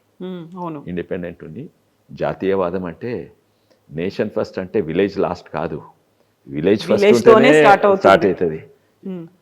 అంత్యోదయ, గ్రామీణ, ఇది ఇవన్నీ కూడా. అయితే ఇవన్నీ చదువుకొని తర్వాత ఇంకోటి నేను ఎంపీగా ఉన్నప్పుడు చాలా దుష్ప్రచారం చేసేది. ఎంతో ఎంటుండే కదా బీజేపీ గురించి. ఎవరు మా కాంగ్రెస్ మిత్రులైన కొంతమంది టీఆర్ఎస్, కొంతమంది బీజేడీ, కొంతమంది తృణమూల్ కాంగ్రెస్, అరే వీళ్ళే హిట్లర్కు ఫ్యాసిస్ట్ డిక్టేటర్స్, వీళ్ళే బీసీలకు వ్యతిరేకము, వీళ్ళే ఎస్సీలకు వ్యతిరేకము. అది లేదు ఇక్కడ. మా ప్రధానమంత్రియే బీసీఏ. ఇవన్నీ దుష్ప్రచారాలు, కాంగ్రెస్ పార్టీ దుష్ప్రచారాలు, కానీ వాస్తవాలు కావని అది అర్థం చేసుకొని అప్పుడు జాయిన్ అయినా. అండ్ దేశానికి కొరకు నిజంగానే నేషన్ ఫస్ట్ అని కొట్లాడే పార్టీ అప్పుడు నేను నమ్మినా. కానీ ఇప్పుడు ప్రజలు కూడా నమ్ముతున్నారు. ఆపరేషన్ సింధూర్ అయినా, ఆడ రష్యా యుక్రెయిన్ అయినా కూడా, అమెరికా ఒత్తిడి అయినా కూడా మా దేశం ఫస్ట్. మేము రష్యా నుంచి పెట్రోల్ కొనుక్కుంటాము, ఎందుకంటే మాకు లాభం అది. మీరు ఒత్తిడి అయితే ఒప్పుకోము. ఇటువంటి ఎన్నో పెద్ద పెద్ద శక్తులను అడ్డుకొని నేషన్ ఫస్ట్ అని పాలించటైనా ఈయన ప్రధానమంత్రి మోడీ గారు. అండ్ అది వాస్తవం. అది మేము దాన్ని ఉపయోగించుకొని అధికారంలోకి రావాలి. అదొకటే. ఏం చేయాలి దానికి? ఫస్ట్ అదే media. First media, that is the main. ఇది యూనిటీ అనేది ఆటోమేటిక్గా వచ్చేస్తుందా మీడియా కనుక మీ మీద? లేదండి, నేను 3 పార్టీలో చూసినా కదా, 3 పార్టీల యూనిటీ బీజేపీలో ఎక్కువ ఉన్నది. అచ్చా, ఎగ్జాక్ట్లీ నేను చెప్పాను కదా, ఆ రోజు మేము 6 మంది కలవంగానే కొత్త టీము పాత టీము. అవును కదా. మేము కొత్త టీం పాత టీం చూసినామా? మేము 8 మంది ఉంటే 2 మంత్రులు మేము కలిసినాము. అచ్చా, బై ద వే 4 రోజుల కింద నేను ఢిల్లీ ఉంటుంది. మన 19th 22 రోజులు ఉంటుంది. అప్పుడు మొత్తం ఇక్కడి నుంచి శృతి గారు, ప్రేమేందర్ రెడ్డి గారు, మొత్తం అందరూ అక్కడికి వచ్చి, కొంతమంది అందరినీ చేయరు, కొంతమంది వచ్చి శాంపుల్గా ఎలక్షన్ నామినేషన్ కొరకు పోయినాక నా ఇంట్లో అన్నారు కొత్తోళ్ళు పాతాలు అందరు ఉండే కదా. కిషన్ రెడ్డి గారు, రామచంద్రరావు గారు, డికే అరుణ గారు, ఇక్కడ ప్రేమేందర్ రెడ్డి, శృతి, వీళ్ళందరూ. సో దాన్ని ఎట్లా చూడదలుచుకుంటే అట్లా కనబడుతుంది. నేను నీళ్ళ రంగు అద్దాలు వేసుకుంటే అది మొత్తం నీళ్ళ రంగే కనబడుతుంది ప్రపంచం మొత్తం. అండ్ అయితే రెడ్ గ్లాస్ వేసుకుంటే, అయితే మీడియా ఎట్లా ప్రొజెక్ట్ చేస్తే చాలా ఇంపార్టెంట్. ఇది మేము కొంచెం అండర్ ప్లే చేస్తున్నాం. Media is the most important thing. And అది అందులో మేము వీకెస్ట్ ఉన్నాం. అందులో టీఆర్ఎస్ అండ్ కాంగ్రెస్ స్ట్రాంగెస్ట్ ఉంది. ఈవెన్ ఎంఐఎం కూడా స్ట్రాంగ్ ఉన్నది. కానీ ఈ మీడియాలో మాత్రం, మీడియా అండ్ సోషల్ మీడియాలో మేము వీక్ ఉన్నాం. బట్ దేశవ్యాప్తంగా చూస్తే బీజేపీకి ఉన్నటువంటి సోషల్ మీడియా ఒక గ్యాంగ్ అంటారా, ఒక టీమ్ అంటారా, అది మ్యాసివ్ అంటే massive. 100%. No one can reach them అనేది. అవును. అండ్ వారి పైసలతో కాదు, ఇండిపెండెంట్ గ్రూప్స్ ఉన్నాయి వాళ్ళ దీంతో. అది అక్కడనే దేశం మొత్తం స్ట్రాంగ్ ఉన్నా, తెలంగాణ మేము మీడియాలో, సోషల్ మీడియాలో వీక్ ఉన్నాం.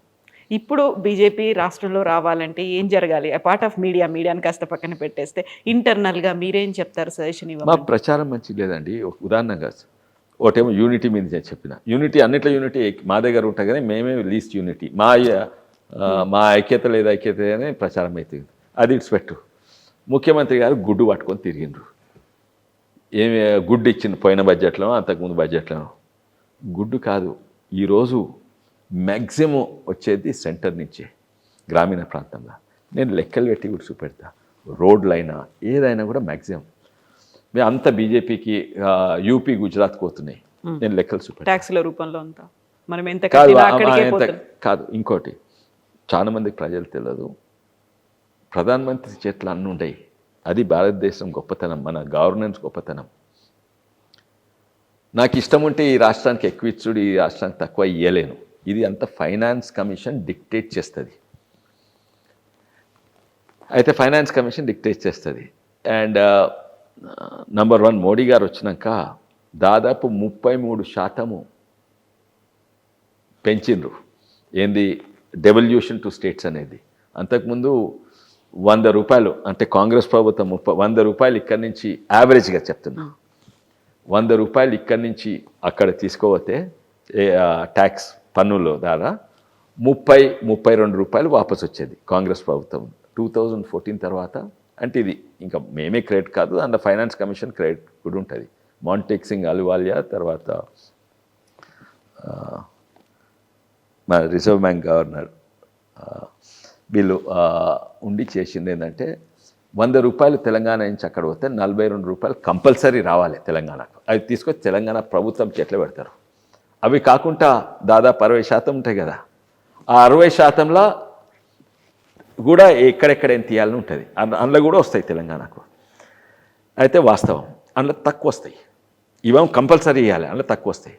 అయితే వీళ్ళు ఏం ప్రచారం చేస్తారు? కేసీఆర్ అదే ప్రచారం చేసింది, ఇప్పుడు కాంగ్రెస్ పార్టీ అదే ప్రచారం చేస్తుంది. ఏంది, అరే ఇక్కడ ఇంటి పనులు కొడితే తక్కువ వస్తున్నాయి, కేంద్ర ప్రభుత్వం మామూలు నడుస్తుంది. కాదయ్యా, అట్లా చూస్తే పన్నులన్నీ రంగారెడ్డి జిల్లా కడుతుంది, ఖర్చు పెట్టేదంతా కరీంనగర్, సిరిసిల్ల ఇక్కడ ఖర్చు పెడతారు. పన్నులన్నీ ఇంకో విధానం చూడే, రాజకీయాలు పక్కకు పెట్టి ఇంతకు పన్నులందరూ హైదరాబాద్ నగరము కడుతుంది, ఖర్చు పెట్టేదని గ్రామీణ ప్రాంతాల్లో. ట్యాక్సెస్ ఉన్నాయి అందుకు. ధనవంతుల దగ్గర ట్యాక్స్ కలెక్ట్ చేయాలి, అందరికీ ఖర్చు పెట్టాలి ట్యాక్స్. అట్లనే రాష్ట్రాలది కూడా అదే. అండ్ ఇప్పుడు అది ఎన్కట్స్ అంది అట్లే నడుస్తుంది, ప్రతి దగ్గర నడుస్తుంది, రీజనల్ లెవెల్లో నేషనల్ లెవెల్లో అట్లనే నడుస్తుంది. నేను ఇక్కడ అంత ట్యాక్స్ బంజారా హిల్స్ వాళ్ళు ఎక్కువ కడితే అన్నీ ఇక్కడ ట్యాక్స్ ఇక్కడనే ఖర్చు పెట్టాలని ఉండొద్దు. అదే అందుకే ప్రభుత్వం అవసరం.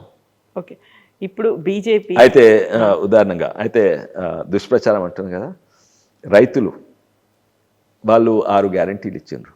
మేము 2 లక్షల రుణమాఫీ చేస్తాం, తులం బంగారం ఏదో, ఇక పైసలు లేవో ఏదో చేసేది లేకుంటే చేసిండ్రు, కానీ ఇవ్వలేకపోతుండ్రు. పర్వాలేదు, గుడ్డు ఇచ్చేది వాళ్ళు, గుడ్డు అయితే 0.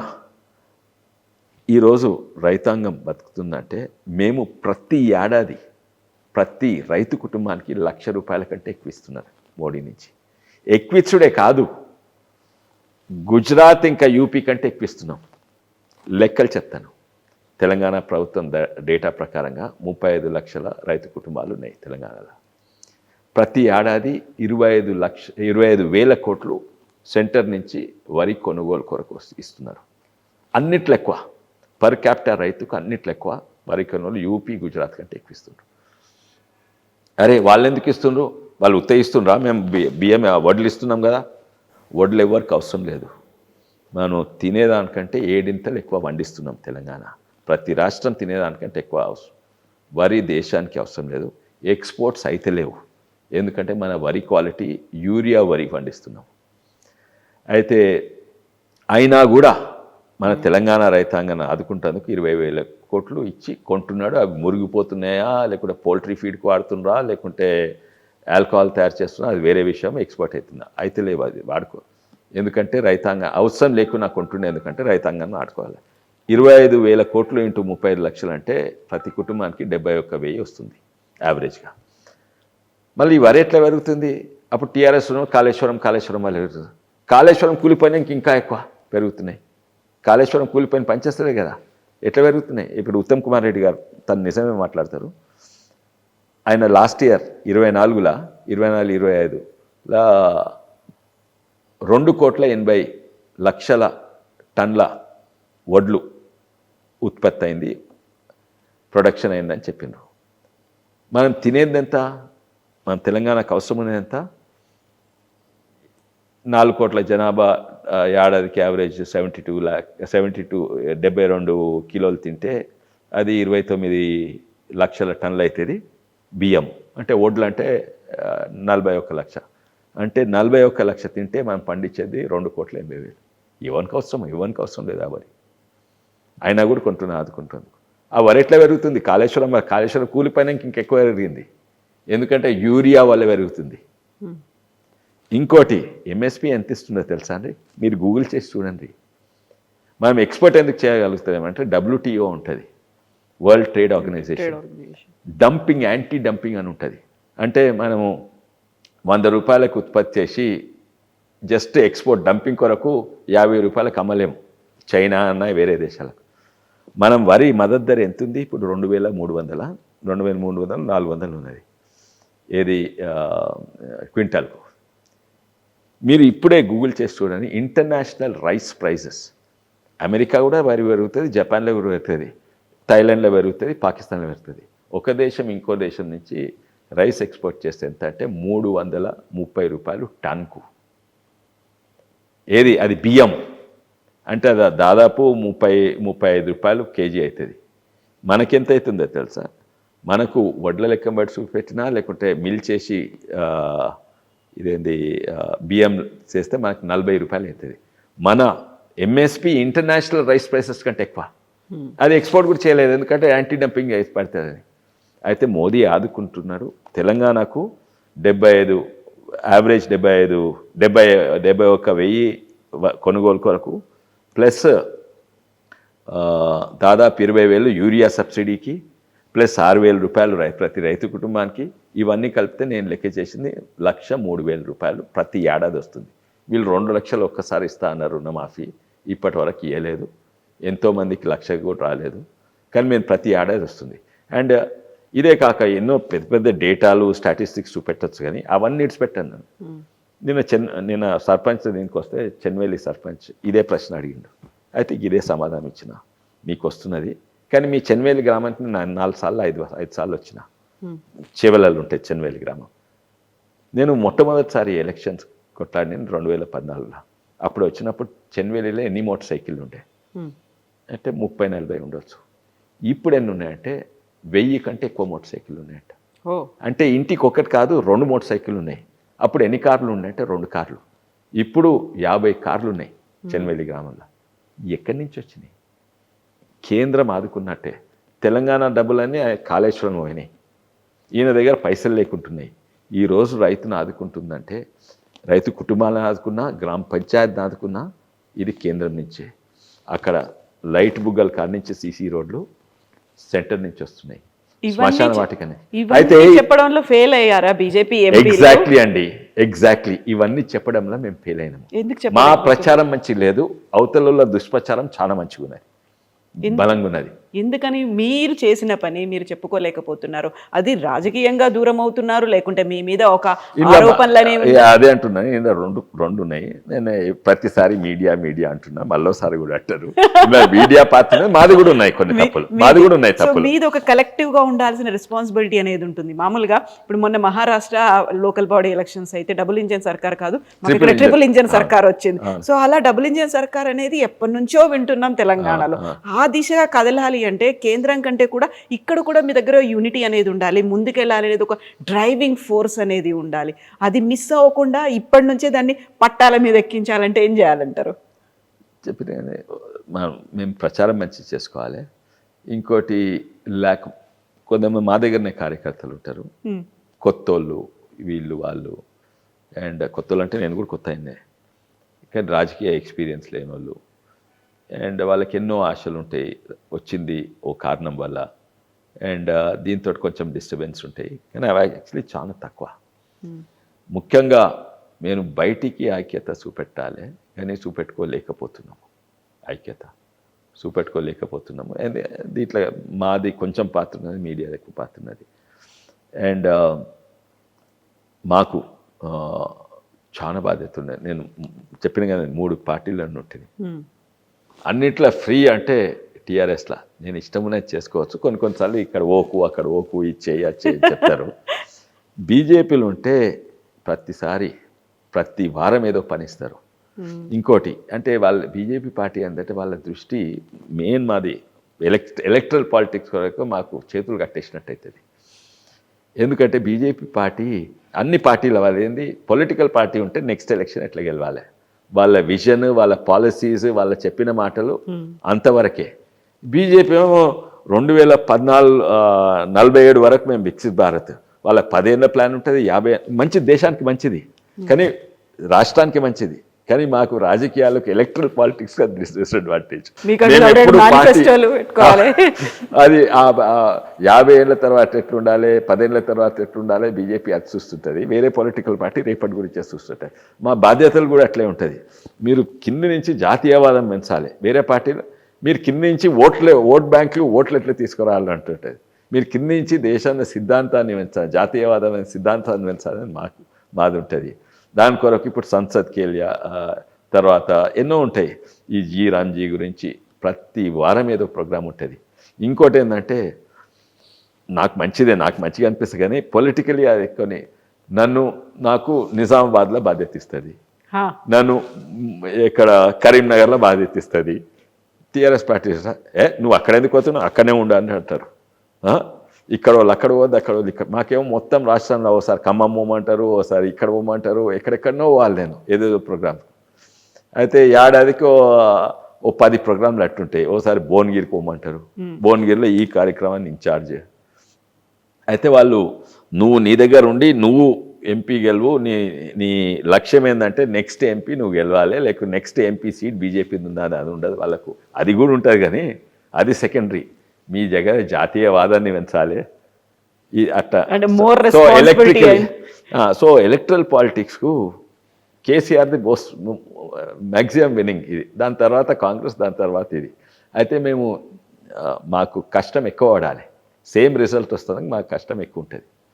అండ్ ఎవ్రీ డే ఏదో ప్రోగ్రామ్ ఉంటుంది మాకు. అండ్ దాన్ని ఎంజాయ్ చేస్తున్నారా ఆ కష్టాన్ని మీరు? కొన్ని ఎంజాయ్ చేస్తామండి, కొన్ని ఏమో మెయిన్ ఏంటంటే I have to balance party programmes with ప్రజలు వస్తుంటారు, నాకు సీట్ కావాలి, ఇవి చెప్పిన కదా, నాకు కరెంట్ వస్తలేదు, నాకు రోడ్లు వస్తలేదు, అది కూడా నేను చేస్తున్నా. ఇప్పుడు నేను కొత్త కార్యక్రమం పెట్టిన, అది కొంచెం మంచిగా కావాలి బీజేపీ పార్టీకి. నేను ఎప్పుడు నాది ఇంజనీరింగ్ కదా, ఎప్పుడు కొత్త కొత్త యంత్రాలు చేస్తుంటా. ఇప్పుడు ఒక కొత్త యంత్రం చేసినాను, అది మోస్ట్ ప్రాబ్లీ పనిచేస్తుంది. ఏంటంటే మన సిమెంట్ కంకర్ మిక్సింగ్ చేసేది ఉంటుంది కదా, చెట్లు వేస్తారు కాదు, ఇట్లా తిరుగుతూ ఉంటుంది, అందులో ఉష్కే, నీళ్లు, సిమెంట్, కంకర మిక్సర్ ఉంటుంది కదా, అదే కానీ డాంబర్ మిక్సర్ చేస్తున్నా. డాంబర్ మిక్సర్ ఉండదు, అది అట్లా వేరే తిరిగి ఉంటుంది. అది చేసి ఇప్పుడు ఊర్లల్లో గుంతలు ఉన్నాయి, ఆ గుంతలు నింపేది మిషన్ తయారు చేస్తున్నా. చాలా అగ్వాల, చాలా చీప్గా ఇది నింపొచ్చు, ఇది చేయవచ్చు. సో దాంతో ఒక దీంతో నేను ఎప్పుడైనా నేను గెలిచింది ఎందుకు, ఏదో రాజకీయాలు చేసినందుకు కాదు, అరే వీడు మంచోడు రాని ఓ అభిప్రాయంతో దాంట్లో మ్యాక్సిమం గెలుస్తాడు ఎవరైనా. అయితే నేను బాత్రూమ్ క్లీన్ చేస్తా, అరే వీడు ఎవరు చేయండి బాత్రూమ్ క్లీన్ చేస్తా. ఇప్పుడు ఆల్మోస్ట్ 450 గ్రామాలకు పోయి క్లీన్ చేస్తున్నాము. ఇంకా టోటల్ 700 గ్రామాలు ఉన్నాయి గ్రామ పంచాయతీలు. ఇంకా తాండాలంటే కొన్ని ఎక్కువ 1000 వరకు ఉంటాయి కానీ. సో ఈ 5 ఇయర్స్లో హోప్ఫుల్లీ అన్నీ చేస్తా. కానీ ఇప్పుడు ఇది కూడా చేస్తాం అనుకోండి, ఎందుకంటే ఇది రోజు ఆ గుంతలలో పడతాయి, ఆటోలు అయినా, మోటార్ సైకిల్ అయినా, కార్లు అయినా. దీంతో లాభం బాగా అవుతుంది. సో నా కార్యక్రమాలు ఎట్లుంటాయంటే ఒక్కరికి లాభం, 10 మందికి లాభం అయ్యేటట్టు, లేక గ్రామం మొత్తం లాభం అయ్యేటట్టు. నేను ఊర్లో ఒక్కరికి మేలు చేయకుండా వచ్చు కానీ ఆ ఊరు పోయి బాత్రూమ్ గడుగుతా, అయితే ఊరు మొత్తం పిల్లలందరికీ లాభం అవుతుంది. సో కొన్ని కష్టమైన పనులు ఉన్నాయి, అయినప్పుడు కూడా చాలా ఇష్టంగా డెడికేటెడ్గా చేస్తున్నారు మీరు. I enjoy lot of it. నాకు ఏదో కొన్ని పనులు కొన్ని చాలా తక్కువ. నిజామాబాద్ హ్యాపీగా పోతా, ఆడ మంచిగా మా మిత్రుడే ఉన్నాడు, ధర్మపురి అరవింద్ ఉన్నాడు, ఎక్కడ పోయినా మంచిగా ఉంటుంది. కానీ వేరే వాళ్ళు 100% అక్కడనే పోయి ఫోకస్ చేస్తారు, రాజకీయాలు ఎక్కువ చేస్తారు. అండ్ కొన్నిసార్లు వాళ్ళకి నష్టం కూడా అవుతుంది. ఎందుకంటే నేను చెప్పింది కదా, ఎమ్మెల్యేలు అంటే ట్రాన్స్ఫార్మర్ అక్కడ ఇవ్వకండి ఇక్కడ ఇవ్వండి అని. నేను ప్రత్యేకంగా ఇప్పుడు నేను ఎక్సైజ్ చేసిన కదా, ఎన్ని గ్రామాలు నాకు మొత్తం చేవెళ్ళలో ఓన్లీ 3 గ్రామాలు ఉన్నాయి, నాకు 3 సార్లు నెగటివ్ ఎన్నో గ్రామాలు మోర్ దెన్ 50%, 3 సార్లు టీఆర్ఎస్ ఉన్న మెజారిటీ, కాంగ్రెస్ ఉన్న మెజారిటీ, బీజేపీలు ఉన్న మెజారిటీ. అయితే ఇవన్నీ అనలైజ్ చేస్తాను కొన్ని. అయితే నేను ఆ 3 ఎందుకు పెట్టలేదని వాళ్ళతోటి పనిచేయదలుచుకున్నా, వాళ్ళని మూలకేయదలుచుకోలేదు. కొంతమంది ఉల్టా చేస్తారు, అరే వాళ్ళు నాకు ఓటేయలేదు, రేపు అసలే వేయరు, పక్క రోజులు కూడా వేయరు రేపు అట్లా. అది కొన్ని ఉన్నాయి అట్లా. అండ్ ఐ థింక్ రాజకీయాలు మారుతున్నాయి. ఇంకోటి ఏమంటే, ఒక లీడర్ అంటే ఓ 10 కార్లు వేసుకొని పోవాలి, అది 10 కార్లు వేసుకొని పోతే నష్టమవుతుంది. లీడర్ అంటే నా చుట్టూ 100 మంది ఉండాలి, ఆ 100 మంది ఉంటే నాకు నష్టమవుతుంది. ఎవరు ఎందుకంటే ఆ 100 మంది ఉంటారు, అరే వీళ్ళు ఎంపీ మనుషులు రా అని అంటారు.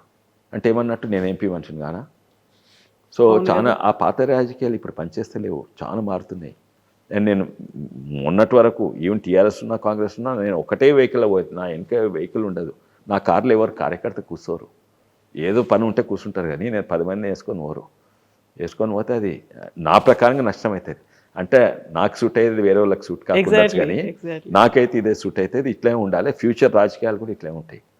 ఫ్యూచర్ రాజకీయాలు ఉంటే అట్లా ఆడ స్విట్జర్లాండ్ ఉన్నట్టు చూడు, ఆ సైకిల్ వేసుకొని కూరగాయలు కొంటుంటాడు, వాడే మా ఎంపీ. అండి చాలా చాలా చాలా ఉన్నాయి మాట్లాడుకోవడానికి, బట్ టైం కూడా తెలియట్లేదు. మీతో ఇంకొక ఎపిసోడ్లో ఇంకా రిమైనింగ్ ఇంట్రెస్టింగ్ ఇష్యూస్ అన్ని మాట్లాడతాను. థ్యాంక్ యూ సో మచ్ అండి. Best wishes to you. Thank you.